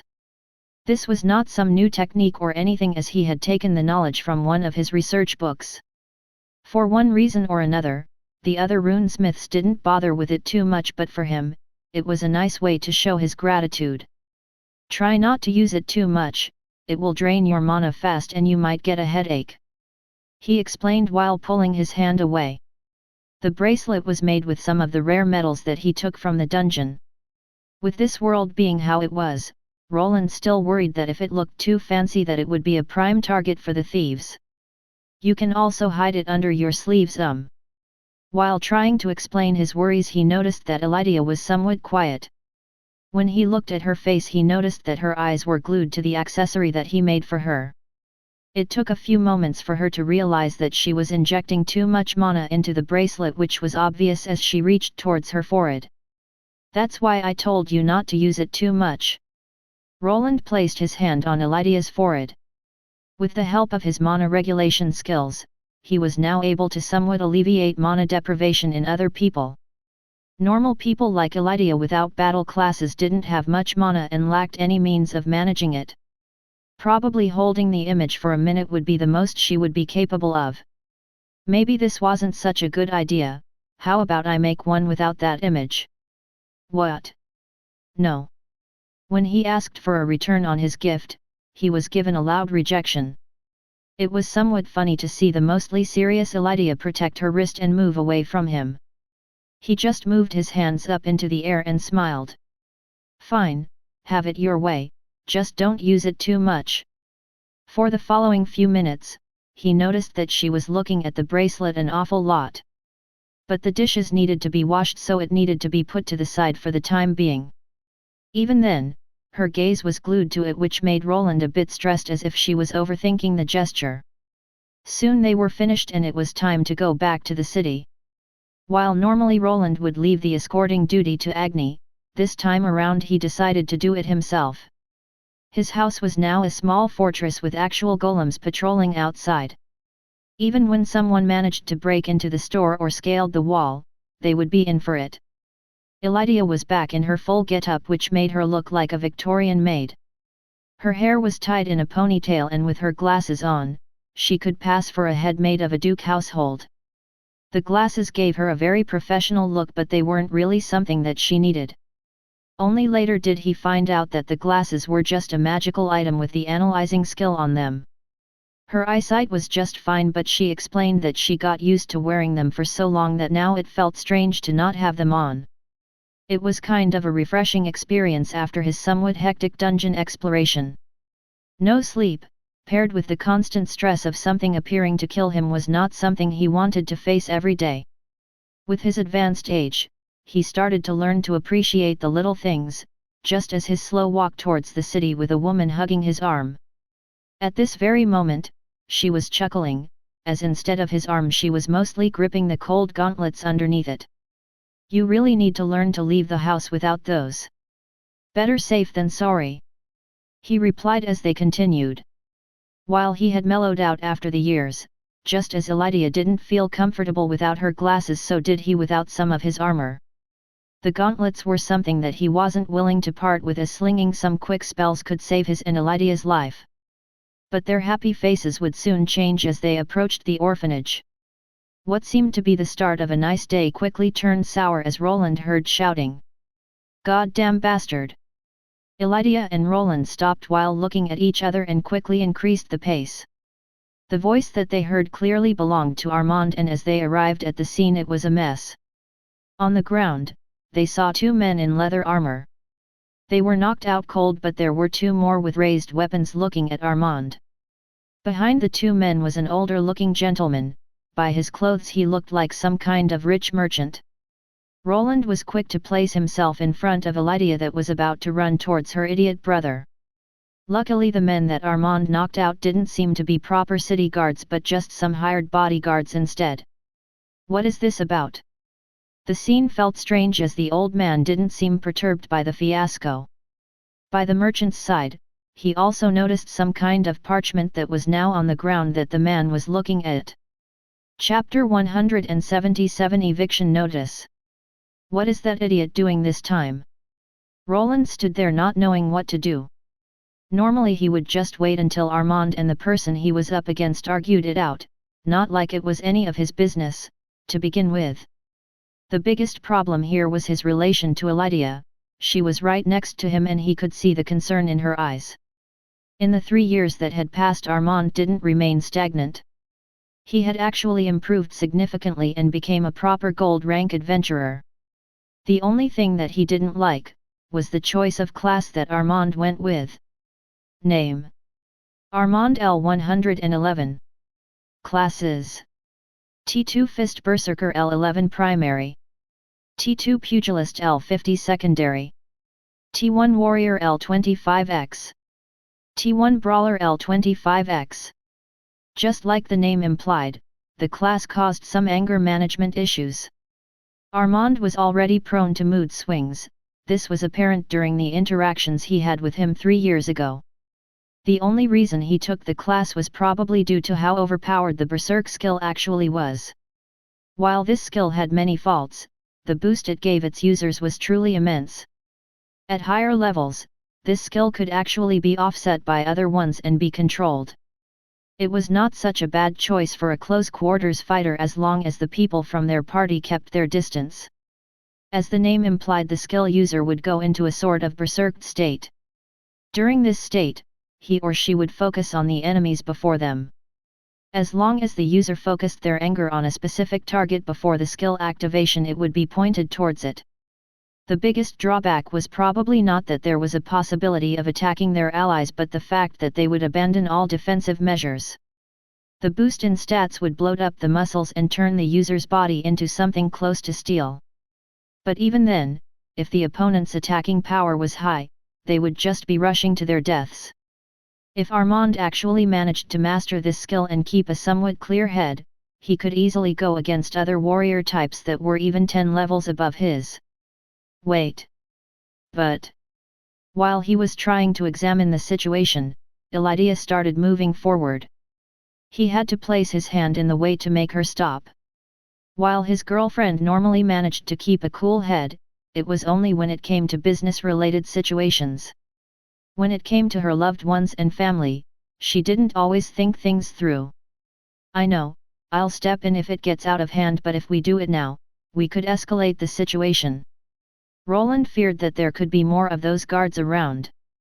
From his first impression, it looked like the men were just hired thugs. In this case, Armand punching them out could just be attributed to self-defense. A problem would only arise if they were actual city guards hired by the city or noble lord. If a person raised a hand against them, they would be placed in prison where they would remain until bail was posted or they were sentenced. See that man? Roland pointed to who looked to be the leader. The two remaining guards had their shields and swords out and defended him while he was glaring at Armand. Isn't that? He is part of the merchant guild, but you seem to know that already. Elydia's reaction to the man was a bit strange as he could see her flinch slightly. While he noticed this in his mind, it wouldn't be surprising for her to know him. The man was one of the members of the merchant guild in Albrook. It wouldn't be surprising that Elydia came in contact with him through her previous work at the Adventurer Guild. Also, I wouldn't worry about Armand if I were you, that merchant is in more danger than anyone. It was clear that the small group of guards that the merchant brought over were no match for this fist berserker. They were all around level 90, which put them at a big disadvantage against someone that went through their second tier 2 class change. The guards were probably retired adventurers that could not push themselves past the silver rank. This wasn't anything strange, as not everyone wanted to risk their lives by fighting scary monsters in tight corridors of a dungeon. Working as a guard for a merchant was mostly a lot easier, and the only thing they needed to worry about was bandits. Then during transporting goods, the merchant would also hire more adventurers for protection. The guards would mostly just surround their boss while the adventurers did the dangerous part of fighting off monsters and bandits. This didn't mean that it wasn't dangerous at all, like now the guards found themselves against a person that they couldn't handle. If Armand wanted, he could probably kill all 4 of them here. How barbaric! I came here to pass on the information.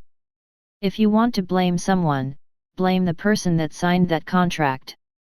The merchant that was standing there pulled out a handkerchief that was made from some costly fabric and covered his mouth with it. It was as if this place filled with orphans was below someone like him. You're still spouting that nonsense? In response, Armand just shook his fist at the merchant that shrunk back. The difference in strength between these two was night and day. Blasted ungrateful savages, I have given you the notice. If you don't comply with it, I will inform the city lord. I'd like to see you act the same when you get thrown into prison. We are done here, take those 2 idiots. The merchant started shouting back at Armand that remained standing in place. When some kind of contract and then notice was mentioned, Roland was a bit confused. Soon though, he discovered that there was some kind of large parchment thrown to the side. It was mangled up, but it was there. Luckily this was when it ended. The other guards grabbed their passed-out colleagues before walking away. When they did, Elydia finally snapped out of it and decided to move towards Armand to ask some questions. On the other hand, Roland homed in on the paper that was to the side. What is this? You are hereby required to vacate the premises. Failure to vacate will result in. After getting the dirt out, he started to read through it. There wasn't much, it was clearly an eviction notice. It stated that the contract that they previously signed would be annulled and it would go per some clause that was in the previous contract. Are they just willing to pay the penalty for annulling the contract, or did they find a loophole to evade it? Roland wasn't really sure about how Elydia came to own this house. She did tell him that the price was quite low as it was a building in an unfavorable location and there were many things to fix. This unfavorable location was probably due to it being close to the Albrook slums that had formed close by. After 3 years had passed though, a lot of the bad elements of the city had been pushed back into another location. There were even some shops and restaurants opening up close by. If this was the true reason, he would need to investigate further. Hey, give me that. As he was approaching Elydia, Armand took it upon himself to quickly swipe the eviction notice from his hand. He never saw anyone crumble up a piece of paper so fast. Hey, what was that? Asked Elydia while Armand just shrugged. Don't worry about it, I'll figure it out. Oh, I really hope you aren't planning on storming the Merchant Guild or something. Roland chimed in as he clearly knew what was down on that paper. Armand was somewhat protective of his older sister. The two almost had a third confrontation with each other when it came out that he was dating Elydia. Luckily Lobelia was there and managed to talk him out of it. In reality, he attributed this to Armand knowing that he wouldn't stand a chance in a one-on-one battle with him anyway.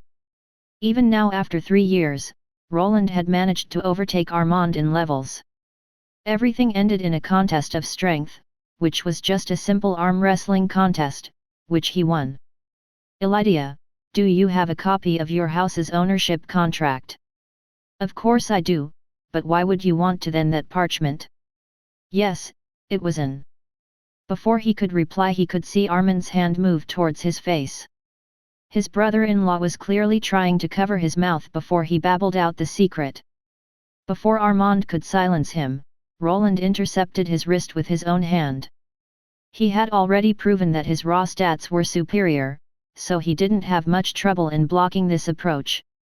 Armand, what are you doing? Did you go crazy? Elydia shouted out from the side as she was taken back by what her younger brother was doing. Roland didn't blame Armand for acting this way. He was just trying to solve their problems by himself. He wouldn't be surprised if Lobelia got involved along with the Thieves' Guild to try to force the merchant to capitulate. This would be quite the risky maneuver, though if they ever got caught they would lose more than a building. Give it a rest, this is not something you can solve with brute strength.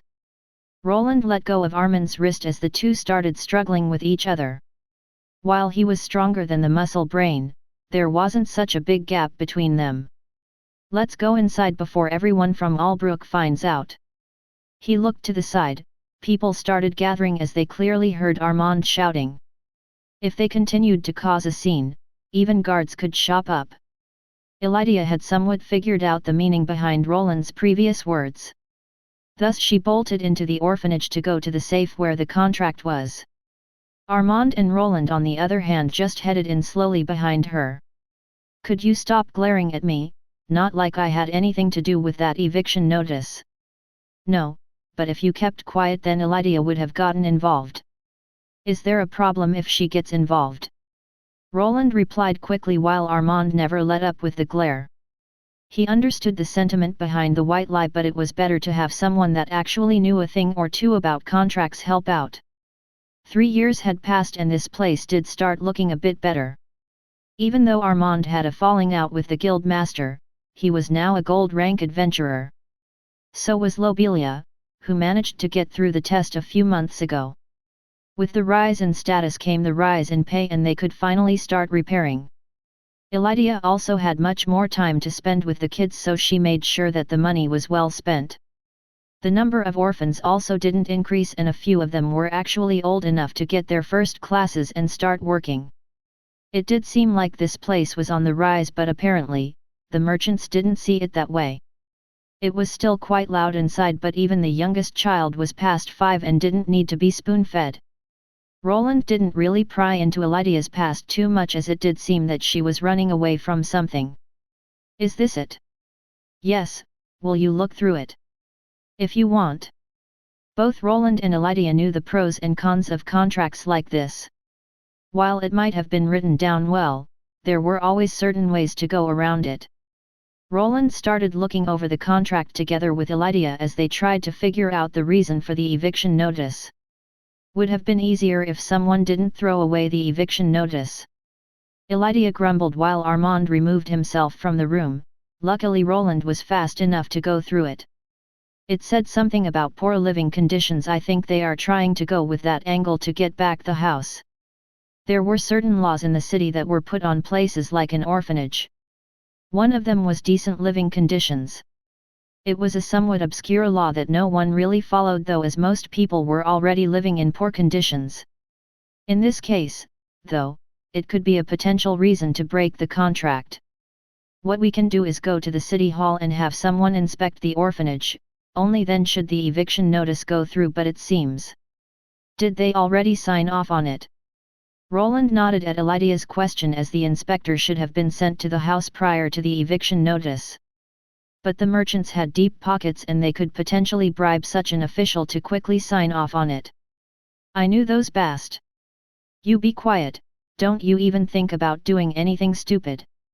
Armand peeked his head back into the room where Elydia and Roland were discussing the current situation. It was clear that if they left it in the hands of this muscle brain, he could get himself in a big mess.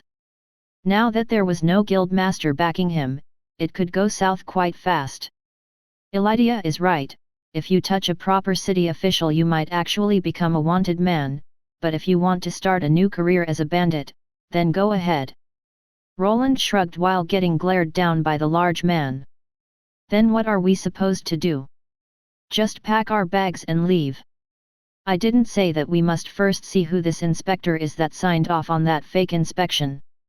We still have some time, no need to rush things. Roland gave out a sigh, as this was not what he expected when this day had started. Instead of spending some quality time with Elydia, he would need to pay a visit to the city hall.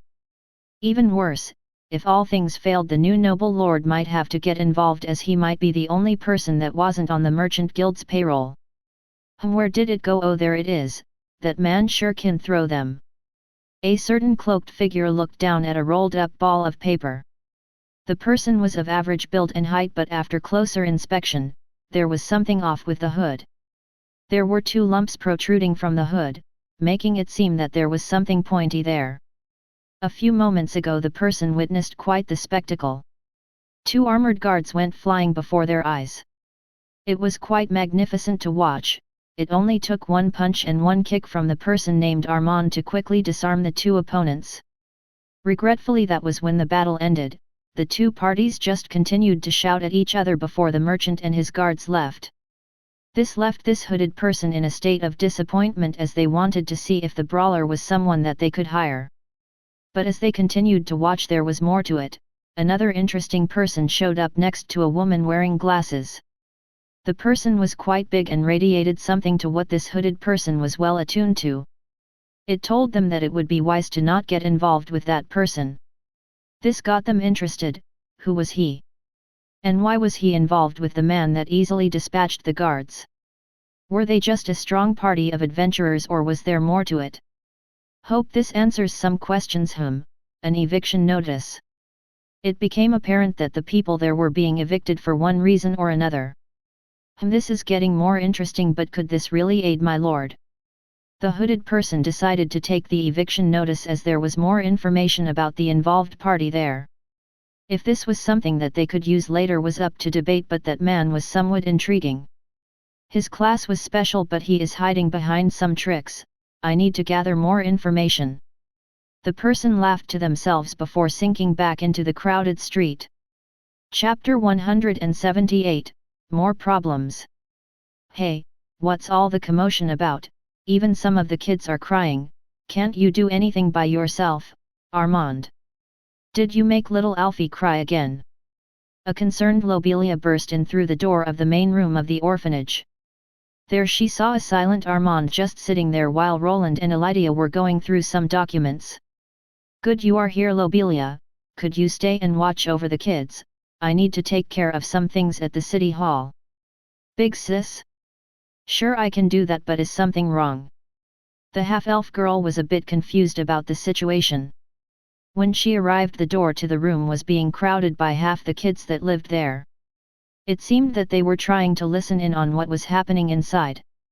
Thus she took it upon herself to see what was going on, but inside she only found silence and strange looks. I'm not sure, I'll explain after I'm back. Before Lobelia could ask for some answers, both Elydia and Wayland were already walking out. What's going on? The only person that remained in the room with her was Armand. Though he wasn't very talkative either, though it seemed that it was because of the small ears that were listening in on the conversation. Lobelia would not let it end on this. If Armand wasn't willing to talk with the children there, they just needed to find a better place. You, come with me and explain yourself. While Lobelia tried to get some information out of Armand, Elydia and Roland were on the way to the city's hall. The last time he was here was when he was buying up land. The large plot of unused farmland luckily didn't increase in price that much, as it was still far away from the city. Roland might have implemented the weekend system in his own shop, but that wasn't true for the rest of the city. Everyone was busy peddling their wares and shuffling their feet around the city. The peddlers were peddling, adventurers in bulky armor and with heavy weapons were going for the next adventure. It was like any other day for them as life went on. Due to Roland's tight work schedule, he didn't really have time to enjoy the sights. He saw the city somewhat differently than its citizens. For him it was like a slideshow of progress. Each time he came here there was something new being built then finished. The never-ending expansion continued and there didn't seem that it would ever stop. But how this place looked was quite deceiving. The old buildings had been replaced by new ones only in certain sections. The people with no money were pushed into the slums where not even the guards ventured in at night. Bernier told him tales of people getting robbed or killed there without end. Every day there was at least one brawl where a person could lose their life. He always complained that the guards tended to arrive late to only pull away the person that had lost the fight, as it was far easier than confronting the one that was left standing. The Thieves' Guild continued to prosper and only people that had enough money to bribe them were on the rise. Anyone else had to watch out. Getting their shops turned upside down for not managing to pay the monthly protection fee was a constant strain on their nerves. While thinking about how life was unfair for the less fortunate, he looked to his partner. Elydia was walking next to him while being quiet. They started the day hand in hand, but now they were just silently treading along next to each other without talking at all. "Are you okay?" Roland asked, as he knew that Elydia's mind was probably filled with the impending eviction. He was able to look through the notice and the contract. In it, there was a clause of a situation like this happening. Elydia now had at most 3 months' time to clear out the house before the city could force them out. He was sure that in this world they would not have problems in throwing orphans out to the street. The building would probably be turned into another inn or pub to serve the ever-increasing adventurer population. "Hey, yes, I'm fine." Her shoulders slumped forward slightly as she looked into the distance with an empty expression. He did not know what was going through her head, but for some reason, he felt like this was the right time to place his hand on her shoulder. "Don't worry, we'll figure something out." Roland emphasized the "we" part as he spoke out. At the same time, he brought the smaller woman closer against his own body as he tried to reassure her that he wouldn't let her go through this alone. His gesture seemed to have worked, as he could feel Elydia grasping his robe between her thumb and index finger before meekly replying, "Thank you." The moment she did, there was a strange feeling in his chest. He wasn't sure what it was, but it made him want to protect the woman next to him. For him, who had spent most of his time trying not to rely on others, it was strange. What was the worst-case scenario here? The orphans would lose their home, but what of it? They still had 3 adults taking care of them, both of which were upcoming gold-rank adventurers. With the amount of money they were making, they would probably be able to relocate to another area. Relocate? But that was the problem. What would happen if they moved? Could they even move to a big enough building to house 30 children of various ages? They certainly didn't own any land to build one on, and due to the city prospering, the prices were astronomical now. The most obvious move would be to place at least the youngest children at another orphanage like the one Sister Kasia was part of. The older ones could try finding apprentice positions at businesses, but would probably get a bad contract that forces them to work there for peanuts. Would she move to a different city if that was the only option? A strange thought passed through his head: what if Elydia decided to leave Albrook? She was talented enough to find a proper position at any other city, either in a shop or at a different adventurer guild. Armand and Lobelia were also gold adventurers who could find jobs elsewhere. It would be that hard for the trio to just move now if they really wanted. When he thought about her leaving, there was another strange feeling in his chest. This one wasn't as fuzzy as the previous one. He already knew Elydia well enough to know that she would prioritize the children over anything else. For him, on the other hand, leaving this city was something he couldn't go through. He had just started profiting from the secret room in the dungeon, and that side entrance with the tier 3 monsters was also there. There was far too much here that he could profit from to leave. Now I'm overthinking it.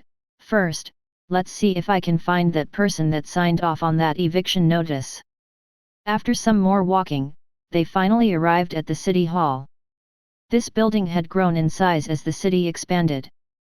Inside there were many other people waiting in lines to fill out the proper forms. Thus the waiting started. Roland and Elydia had to take a number that was written on a steel plaque. The ladies behind the counters would then call out to them when it was their turn. This system was apparently created so that people wouldn't have to stand around for hours in lines. This is when it started, one of the worst days in Roland's life. It made the time spent in the mines locked with ant monsters seem like a vacation. After hours of waiting, he started hoping that a cult member could bust through the wall instead. They were sent on a wild goose chase through the large city hall building. As their number was called out, they were informed that they were waiting in the wrong line. They were taken on a tour through the entire building, and only after 8 hours of waiting they finally arrived at their destination. Ah yes, these are the inspection papers. Everything seems to be in order. Everything is in order? But there was no appointment given? No one ever saw this inspector. Sir, that is highly unlikely. The inspector had made a proper report about the building in question, and they clearly agree that it is unfit. When the building is freed up, the children can be relocated to other proper orphanages. The person before them was an old-looking man. He looked tired and unwilling to help them. From the paperwork he pulled out, it seemed that everything was in order. There were dates of the visit and descriptions of how the building was in bad shape. Even if there was a problem with the inspection, it wouldn't matter. A new law has been passed. Ms. Elydia would need to get a proper permit to run an orphanage, which she doesn't possess. It seemed it was their word against the inspectors. It was clear that even if they took things to court, they would not have much ground to stand on. They would need to prove that the inspector was at a different location than at the orphanage. Even then, the inspector could just claim that the building looked bad from the outside and they didn't see any reason to examine it further. Then some strange law turned up that seemed to be custom-made to take over that building. If he didn't know better, he would think that the Dwarven Union is behind this. But if this was just a coincidence, or if someone was just trying to cover all their bases, was unknown. The whole thing stunk of corruption. It was clear to Roland that someone just wanted to get their hands on the land the orphanage was standing on.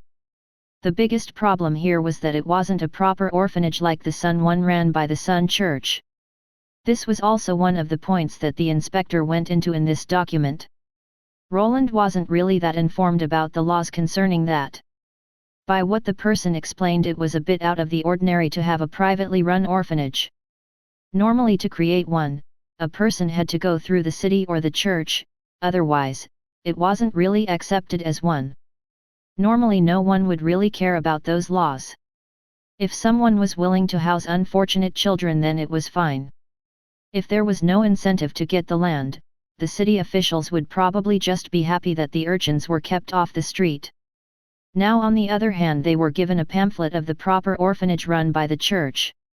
Someone really wants to get their hands on that house. Roland mumbled to himself while Elydia was left staring at this pamphlet. Both of them were not outside the city hall, as it had closed down for the night. When he saw her staring at it, he decided to be quiet, as he didn't know what to say to ease her heart. The two then returned to Elydia's house while remaining silent. "I'll be off then."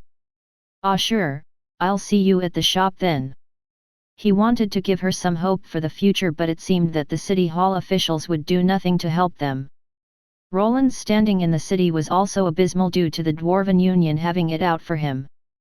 There would be no one willing to help him unless he probably turned up with an astronomical-sized sack of gold to bribe them. Elydia entered her home and he received a wave from Lobelia that was standing on the side. He knew that look she was giving him, so after a minute he joined her in the usual meeting spot. When here. That idiot explained the gist of it. It didn't go too well for you at the city hall, hey? Lobelia was quick to pick up on Elidia's saddened face, and while Roland managed to somewhat keep a poker face, he also looked ticked off. You're perceptive, think you can find out what this is all about? Leave it to me, I'll probably need a day or two. Do you know how much time we have? 3 months at most, but I'm not sure if they will wait that long. The eviction notice was delivered in a strange way. Probably if someone like Armand wasn't living there, the merchant could have been planning to just throw them out without waiting. It was clear that they thought themselves above the law. I'd watch out, if they bought an official from the city hall, they could have guards on their payroll too. You should probably bring this up with Armand, otherwise he might find himself in a heap of trouble. The next time they came around they could even place some city guards among them. If Armand actually went against one of them, there would be consequences. Even his gold adventurer rank wouldn't help him out. Don't worry, I'll knock some sense into him. Lobelia turned around and was about to head out to get more information, but before that could happen she glanced to the side. Roland followed her gaze, but he only saw some people walking around. Is there something? Must be my imagination anyway. Thank you for taking care of Elidia for me, brother-in-law. Could you stop calling me that? We aren't married. Yet you mean? Lobelia finished the sentence and skipped away to tend to her business. The half-elf started calling him brother-in-law after they got together. To her, they were already good as married, but he felt like there was no reason to rush things. Then there were the orphans that were on Elidia's mind, which would probably keep her from wanting her own kids for a while. There she goes, what do I need to do? It was already late, so Roland turned around and headed towards the city gate. On his mind were some options for taking care of the problem. There were even some crazy ones in there, where he contemplated setting some tents upon his land for the kids to stay. His own house would not be large enough to contain all those children. Then there would be the problem with his workshop. He could not have young kids running around in his compound poking the runic items. The amount of gold he had was also minimal. Some of the precious metals he nabbed from the dungeon were already sold off after his return. He could not really afford to keep the kids there nor build a new home for them. Seeing how it went for Elidia, he would probably need to first get some kind of permit to make an orphanage. But if someone was bribing the officials, then it would probably be a dead end. Why does this always happen when things seem to calm down? I still need to deliver that golem to that lord, the lord. For a moment Roland looked back towards the city. There in the distance, he saw a bit of the villa that the lord was supposed to live in. He was a yet unfamiliar element in the city that might have not been affected by the various merchants. To rely on a noble. This was a proper option, as the city lord had the power to force a change. This was also not a law produced by the main Duke Hose, as it just concerned the city that he was the leader of. It might be worth a shot. While Roland didn't like to rely on others, he was somewhat out of ideas. Either he asked the new leader to help him out, or he could try helping Elidia to get another property. If they didn't manage, the kids could also be moved to the church, but knowing Elidia, she would probably sooner leave the city to go look for another place to stay than to leave the children up to the church. As Roland was close to getting home, he realized that he was a lot more concerned about this situation than he should. In reality, he did not know Elidia for that long. Normally he should have been fine with whatever happened. His position in the city was not in danger, and he was about to make a breakthrough. Am I getting old? He gave out a sigh while shaking his head. Maybe it was the newfound love or the dislike for change, but he wanted things to remain how they were. Things had finally started to click for him, and now he was unwilling to let it go. He had been running for his entire life, and now he was more than unwilling to let others take what he had worked for. Well, I'll see you guys next year. Time for my Christmas and New Year break. Chapter 179, Sneaking Around the City. Excuse me, could I take a look at that sword there? Hello. Oh, my apologies, which sword did you want? Two women were talking with each other, both of them were wearing glasses. One of them was wearing a somewhat intricate-looking uniform that made her look like a maid from an aristocrat's house. The other lady was wearing hardened leather armor and had protruding ears which were synonymous with a member of a beast tribe. The girl from the beast tribe looked at the short sword that she was handed. There was a string attachment at the hilt that she had never seen before in any other store. A piece of paper was glued to this string, on it was the description of what this magical item was. Normally the shops didn't go into this much detail about their wares and a person needed to ask the clerk for a full description. I see that you have noticed it already. Each item is categorized and also has a short description. If you decide on a purchase, we also include a small instruction manual. Instruction manual. The girl in the leather armor looked over the weapon and the description. On the small piece of paper, it said that this weapon was an ether deep steel short sword, with a dual runic enchantment. Yes, you will find a few helpful tips on how to use the enchantment effectively. With your purchase you will also be given a token, you can then redeem it for one free repair of the runic enchantment. Oh! The girl that looked like an adventurer started looking at the sword while the lady behind the counter continued to talk. After a moment she put the sword away. It also noticed a rather large beast that was covered in gems was looking at her. The moment she raised the sword in the air, the monster continued to stare. Thank you, I'll have to think about it. The person from the beast tribe bowed her head, but it didn't seem that she would be buying this weapon. Oh, could I interest you in a pamphlet then? It will clue you in on the current prices. Really? Then I shall take one if it's free, that is. The girl chuckled while the lady behind the counter nodded and brought over some papers. On it were drawings of some weapons with prices next to them. Soon the girl adventurer removed herself from the store. The door that opened up automatically was also something that piqued her interest. Wayland's Runic Emporium. I should probably report this to the Lord. The girl in leather armor took the glasses off that were in actuality a special high-level detection tool. Thanks to it she was able to go through the strange runic store. Her name was Mary and she spent the last week investigating this new city called Albrook. Her days were spent scouring the area for potential points of interest for her Lord Arthur. She went to obvious locations like the Dwarven Union headquarters and the town hall. There she investigated everything mostly from the eye of the commoner. At nights she visited taverns and even made her way into the red light district. She knew ways to make people talk via some special skills that she picked up in her life. With a combination of them and alcohol, it wasn't that hard to make the people talk about the topic that she was interested in. When they lost their inhibitions, the information that she received was mostly the truth. But everyone had their own angle, so there were some contradicting topics. One of them was the town runesmith, who was somewhat an oddball. The people from the Dwarven Union and the merchant faction seemed to have it out for him. From what she knew, it was a long-lasting feud that not many were informed about. All of the conflicting rumors caused Mary quite a headache, so she had to see if this runesmith was really the bastard that the Dwarven Union painted him out to be. Her first run-in with the man was not in his store or smithy, it was actually during some strange dispute over an orphanage.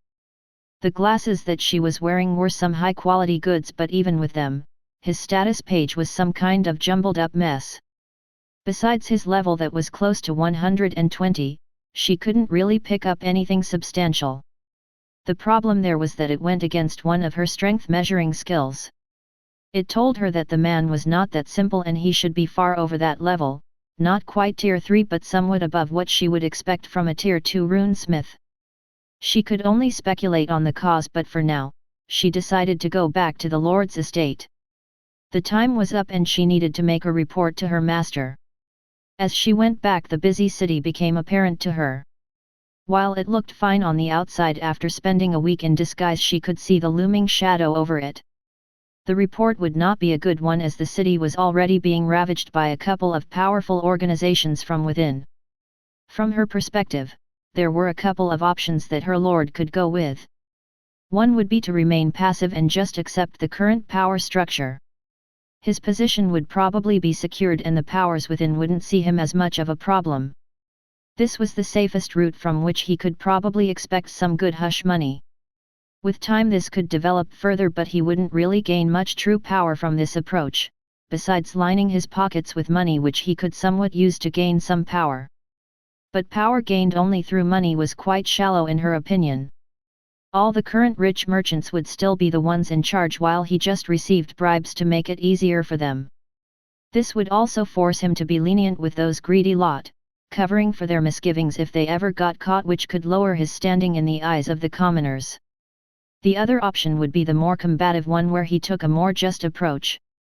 This meant rejecting the proposals that could gain him a lot of money but the ire of others.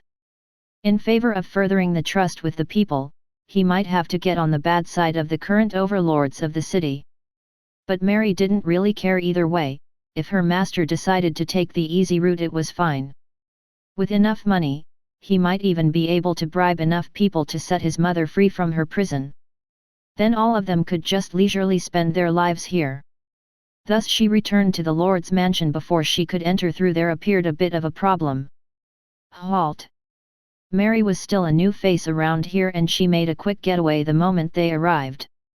No one besides the 2 personal guards that they took from the main house knew who she was. Due to this, the group of guards that were at the entrance saw her as nothing more than someone that was here to cause some trouble. As I have explained, I'm Lord Arthur's personal maid. It was no use, the guards weren't letting her through. The replacement maid that she procured for the Lord had been already working for a week. It also didn't help that she purposely sneaked out during the night without anyone noticing. I guess it can't be helped. Without wanting to cause a scene, she decided to wait for nightfall. Arthur, her lord, was probably busy with work, so it would be impossible to reach him at the moment. The easiest way would be to wait and sneak back in. Without a proper light system in the city, the mansion wasn't lit that well. The guards were left with magical lanterns or torches which they used to patrol the premises. There were quite a lot of them, but for someone like her, there were enough blind spots to make her way in. After waiting for the proper moment, she made her way past the wall. Her footsteps remained silent as she ran right up the 3-meter-tall obstacle and quickly jumped into some nearby bushes. Mary's form was covered head to toe in black. Only her eyes were peeking out through her new set of clothes that she changed into. This special gear made maneuvering in the dark quite easy. Blending into the night was somewhat of a specialty of the class that she picked up. While true invisibility and merging her being with the shadows was not possible yet, if she ever managed to reach Tier 3 of this class it would be possible. There were other classes with abilities like this, but for espionage and sneaking around, hers was the best suited one. The guards that she passed by had no ability to detect her. Even if they had guard dogs that could pick up on various new scents, she had none that they could pick up on. Within a few minutes, she made her way towards one of the windows. Her body contorted like a pretzel as she slid in through one that seemed too small for a person to fit in. There are. As she was making her way through the ceiling, she spotted one of her friends that was together with someone she didn't recognize. It was impossible for both of the knights to be the only ones remaining by Arthur's side. They were still only human and needed to sleep. It seemed that for now, they partnered up with some other guards while keeping one of them by the Lord's side at all times. Without bothering the guards, she made it around the corner as she headed for her own little room. Thanks to being the Lord's personal maid, she received one room for herself, and it came with a key. Inside she found a change of clothes along with some of her personal belongings that she left a week ago. After taking a look into the mirror, she decided to leave. She knew her young lord's wishes and that he would probably want to get a report before the day ended. Now when she was properly dressed as a maid, the guards didn't seem to mind. A bit sloppy, she thought after smiling at a guard duo that was patrolling the inside of the mansion. If she was an actual assassin who came to take the Lord's life, it didn't seem that there would be much of a problem. Who goes there? It is me, Sir Gareth. Gareth, one of the knights, was quick to react when he saw her approaching from afar. The other guards didn't seem to notice, even though she was not trying to actively hide her presence. Even the tray with snacks and tea that she was holding didn't seem to make any noise. Everyone stand down, it's the young lord's personal maid. Mary, the lord has been waiting for you, what took you so long? The other guards were quick to raise their spears but quickly looked at the woman before them. Being something like a personal maid brought some prestige with itself, so the men here closely looked at her face to ingrain it. If they ever did something to the maid, it could bring the ire of the Lord at them. "Oh, you know this and that, why were you worried about little ol' me?" "Well, isn't that cute?" Mary gave Gareth a wink which caused the man to recoil. The other two guards that were with him were smitten by the sensual look, but their leader seemed to know something more. After a moment Mary was at the door knocking. Only when Arthur's voice sounded from within did she answer. "Yes? Who is it?" "It's me, my lord." "Mary? Please enter." Soon the maid made her way inside of the room.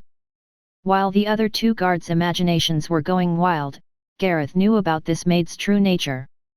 To them, it looked like a nightly visit from a beautiful maid, but to him, it was just more worries. "You took your time, Mary." "I must apologize, my lord, I will accept any punishment you may deem fitting." Mary lowered her head after entering through the door. There she saw a somewhat tired-looking young man that was surrounded by various notes and books. It was clear that he continued to work diligently through this week. "Mary, please, I'm not in the mood for your games." Arthur looked back at the girl with the cat ears. They were bright red but not as red as her eyes were. The young man turned from his seat while rubbing his tired eyes. It was clear that he was in no mood for pleasantries. Mary on the other hand couldn't help from giggling. She did love to see Arthur working hard, as it was one of the reasons that she decided to come here with him. The young man was quite pure in his convictions and was also not scared to work to make things a reality. "Would you like some tea? It's my special brew. It will help wake you up." Arthur glanced at the tray that Mary was holding. On it, he could see some biscuits and dark tea. Without a second thought, he nodded his head as getting something to wake him up would be appreciated. After taking a few sips from the somewhat bitter concoction, he started feeling his mind becoming clearer. "What did you find? Don't spare the details." What ensued was over an hour of her report. She informed Arthur about the power structure of Albrook City that was mostly ruled by the rich merchants and craftsmen. The Dwarven Union came up quite a bit. Thanks to there being so many adventurers in this city, they were making most of the profit. Crafty dwarves, with the dungeon here, they are practically monopolizing the market. As it was clear that the driving force behind this city were the adventurers, the people that provided them with weapons would prosper. Then there were the alchemists that controlled the vast potion market. But due to the Adventurer Guild already providing this service in-house, they weren't profiting as much as the dwarves.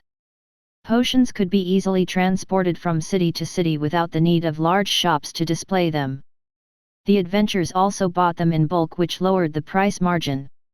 Even with that, they were part of the prominent players in the city. Then there was the more murky element in the city, the Thieves' Guild. Mary was able to pay it a visit to figure out that they were the ones controlling the red light district. Drugs and aphrodisiacs were some of the many forbidden items that they offered there. That does seem like a problem. Arthur received the whole report and now it was already quite late. One part of it all was the intelligence gathering that Mary performed, but only after confirming it with the records that he went through could Arthur paste it together. It seems that most of the officials are receiving some donations. Arthur went through a large chunk of transactions and disputes that previously went through the city. In them he found that whenever a person from the Merchant Guild or Dwarven Union was involved, the decision always went their way. It was almost unanimous. Such a result was only possible if one side was getting favored. Yes, I've met some of the old residents in the city. A lot of them had lost their old homes if they were close to the Merchant District. The Merchant District was recently created. It was mostly populated by stores and taverns. It was made to house these wandering money makers and offer them a good time. The previous residents were mostly bought out or found themselves disappearing under murky circumstances. Though, my lord, this isn't anything surprising. Isn't this how it always goes when a new dungeon gets discovered? The rich get richer while the poor, well, that is that one strange person though. Ah yes, you have mentioned him a couple of times. Wayland was it? Yes. Mary nodded while clapping with her hands.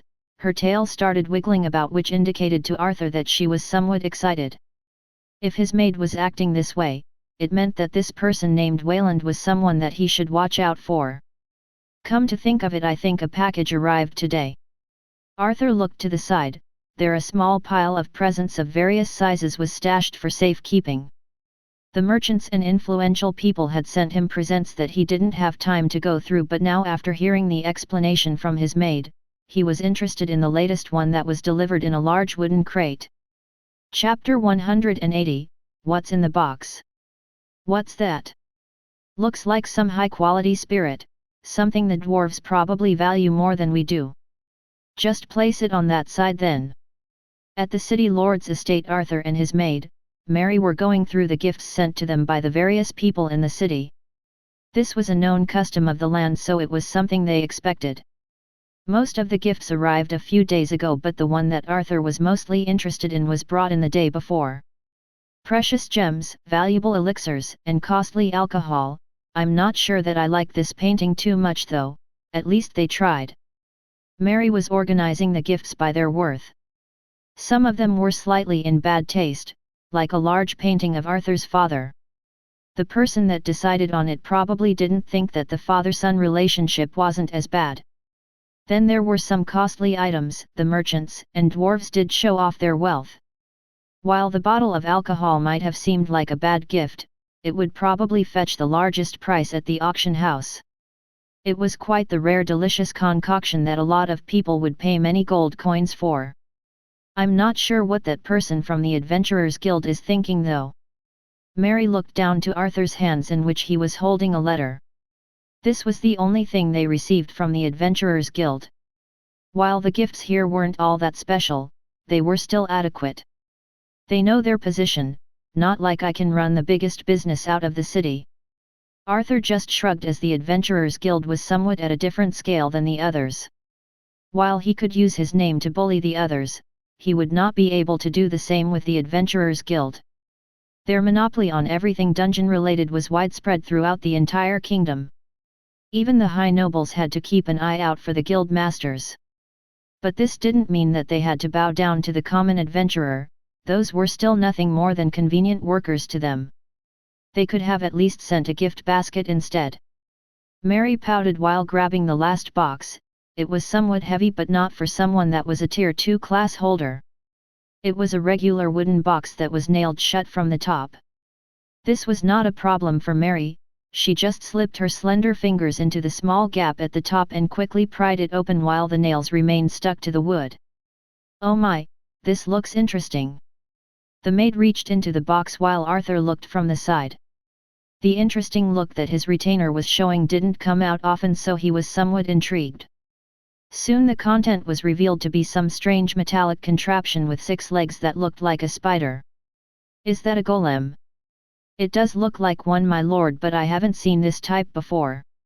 While golems were considered rare, they could be spotted here and there. Most people, when they heard the name, an image of a monster popped into their heads. They were usually large hulks in dungeons that were of a more humanoid shape. They had a reputation for being a tough cookie to crack, even more, if their golem core was not exposed. It's not working. Mary placed the strange-looking contraption that was supposed to be a golem down on the ground, but it didn't move. Neither she or Arthur knew anything about runic golems. At most they saw some at the auction houses or ones in the banks used for protection. Wait, there is something in the box, my lord.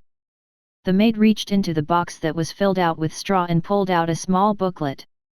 This reminded her of the time she was at the Runic Emporium.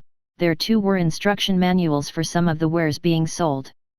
Just as she had suspected, the instruction pointed to something. Look at this, Lord Arthur, we are supposed to use something called the remote control. Oh, interesting. Arthur was handed the instruction manual while Mary went digging for this remote control object. She stuck her head right in, and after some searching, she found a smaller paper box inside this large wooden one. This wasn't all, as inside this paper box besides the remote she found a small cylinder with some glowing liquid. I don't understand, what are we supposed to do with this, Lord Arthur? she asked while looking at the young man, but instead of getting a reply, there was silence. When turning, she noticed that her lord was busy reading the instruction manual with quite the sparkle in his eyes. This was not something that she expected to see. The young lord that she knew rarely showed this expression, only when around his mother did he ever drop his guard like this. "I see now, this shouldn't be difficult. Could you hand me that box, Mary?" Arthur quickly got to work on the contraption after going through the instruction manual. While he worked, Mary was handed the small booklet. There were detailed drawings of everything that was included in this box along with the golem. The first thing that Arthur needed to do was place the container with the glowing liquid into the golem. It was a bit strange for the noble lord to be the one assembling this golem, but he did look happy. There was a small screwdriver that he had to use. It opened up a small latch on the side into which he could stick the canister in. From the manual, he knew that in this canister there was mana fluid to power the golem. The design was quite simple, and it would be just as simple to refill it with a new one.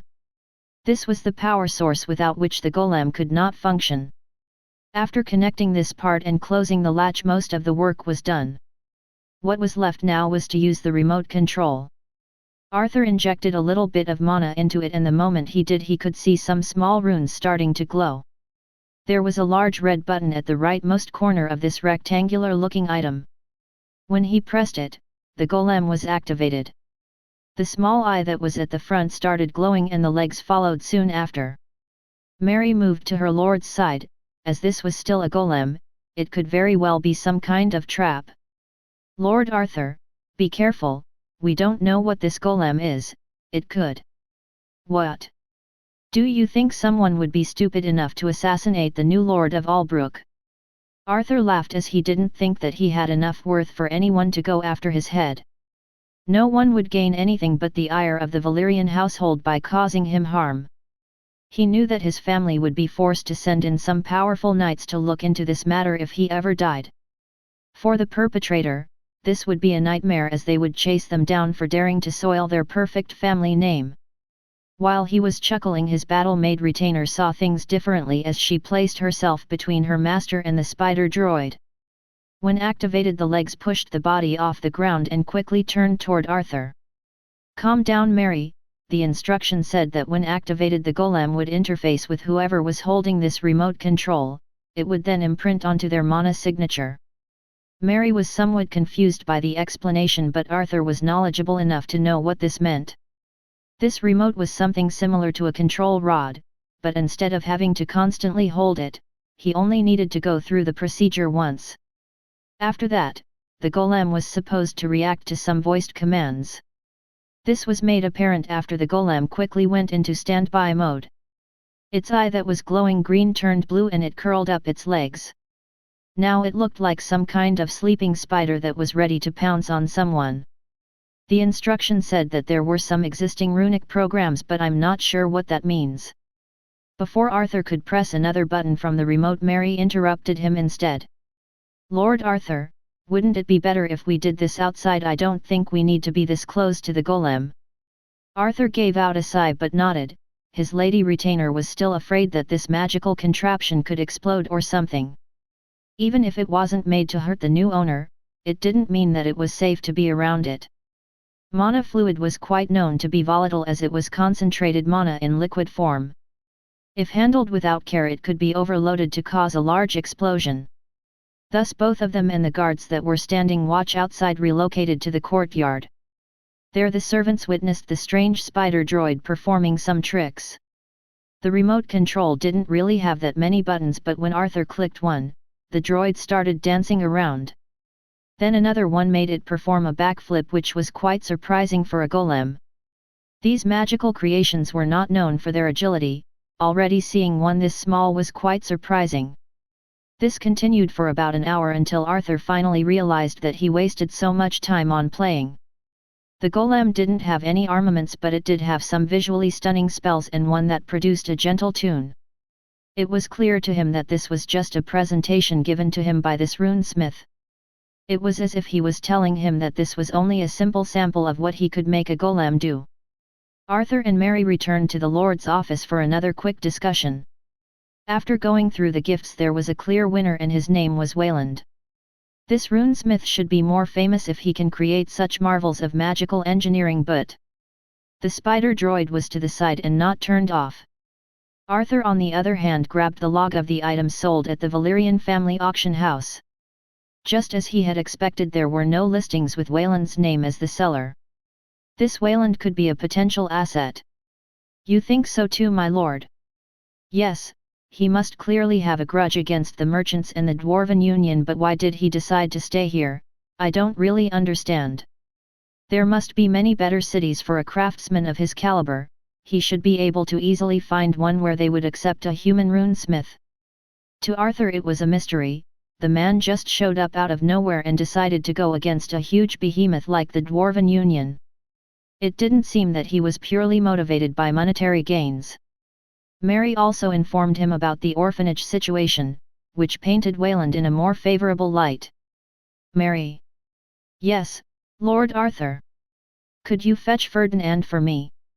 Of course, my lord. Oh, and prepare the carriage, I'll be making a trip to the auction house. Arthur made a decision. After going through all of the paperwork that he had in this mansion, he was ready to make his first move. It didn't look like he would be getting much out of the old merchants. They had rooted themselves in the city and their web of contacts was wide. But there was one dark horse in this city that had potential. This was of course the city's runesmith, Wayland. From everyone here, the man had the most potential and his morals also seemed to be in line with Arthur's. Thus he made a decision to reach out to him with an olive branch. Back at the workshop, Wayland along with his two helpers was working tirelessly. They didn't sleep for a few days again, and Bernier along with Diana were showing clear signs of exhaustion. Wayland, sugar, I know that this is important, but I think we need to take a break. Diana called out while being covered in sweat. A rather sloppy-looking Bernier was down on the ground. Roland looked back to his two exhausted assistants while also panting slightly. Since the reveal that the orphanage had been timed to be sold, he had tossed himself into a working frenzy. The spider droid that he was supposed to fix in a week he knocked out in 2 days. He even drew up a custom instruction manual along with a special remote to go with it. He wasn't sure what he was hoping for, as his expectations towards the new young lord were quite low. Even if he piqued his interest with his golem, he wasn't really sure what that would give him. Would the person force the inspector to change their mind for him? He couldn't see the noble brat just help him for nothing, and signing an unfavorable contract to save Elidia's orphanage was the last thing he wanted to do. Ah yes, sure, take the rest of the day off, we are already ahead of schedule, we'll be able to assemble the new smelter with this amount. Roland dropped the hammer to the ground while Diana looked at him with a troubled expression. Like before, Bernier was hoisted over her shoulder and carried out of the heated-up workshop. While his fire resistance skill had leveled up, it was nowhere close to reaching the other two. The inability for him to do anything about the orphanage situation was slowly eating away at him. Unbeknownst to Elidia, he had Lobelia clue him in on everything through the help of the Thieves' Guild contacts. Apparently, the merchant they were dealing with had been involved with Albrook even before the dungeon appeared. The house that they had received had almost no worth before the Adventurer Guild appeared in the city, and this was the main reason Elidia managed to get it. At the start of Albrook's rise, everything was still dirt cheap. Thanks to this, some of the first residents were able to get in good deals. This did probably leave a bad taste in some of the sellers' mouths. The contract that was signed was one of the more basic ones. The clause about the safety issues concerning children was not really taken seriously by many people and was mostly forgotten with time. It was still in there and now offered this man a way back to getting his old house. If he was successful in his scheme, the money from which he could sell it would be more than 10 times what Elidia bought it for. But from Roland's standpoint, this was probably not the reason for going to this length. Instead, he was playing the long game. Other merchants were seen buying up other buildings or renting them. The explosion of new adventurers was still on the rise and would certainly go on for another few years. This dungeon was a very newbie-friendly one. Thanks to this, an adventurer could spend many years here grinding on their levels before ever needing to move towards a higher-ranked dungeon, that is if they even made it that far. Bastard probably wants to split it up into rooms and make some kind of dorm for the adventurers. Roland started walking out of the workshop to clear his head while grumbling. A good way of making money in this city was through small bedrooms for the adventurers to live in. As long as they had a bed they were fine, and with a constant stream of monster parts they could afford a higher price point. Lobelia also brought him some troubling information. At first, he thought about forking up the money for the entire orphanage building. Regretfully, it didn't seem that the merchant was willing to sell it even if the price was many times over its real value. He would also like to evade any unlawful ways of clearing up this problem, as the inspector was one of the more influential officials of the city. It didn't seem like threatening him would do them any good or would be easy to pull off. But it seemed that it was one of the few options that he had. It might be possible to pay the Thief Guild a steep sum to take care of this problem. Then the other option would be to set up a temporary shelter for the kids close to his home. The cheapest option would be to use tents that usually adventurers camped out in the wilderness. The thought of so many brats running around his workshop was already giving him a headache. Leaving them out on the streets didn't seem right though. He had not yet discussed this option with Elydia, as he knew that she would probably not ask him for help. He was planning on telling her his tent plan soon though. Elydia did seem in a big rut ever since this predicament started. Probably having someone that she could rely on would ease her nerves. Before he could reveal his lackluster plan though, he got an unknown visitor. As he was taking a stroll through his yard, he decided to go outside and check up on Elydia. There, right as he was opening the gate, he met up with a certain person. The moment he saw him, he almost laid an egg, as he recognized him from various events and speeches that he made in the city. It was the old city mayor.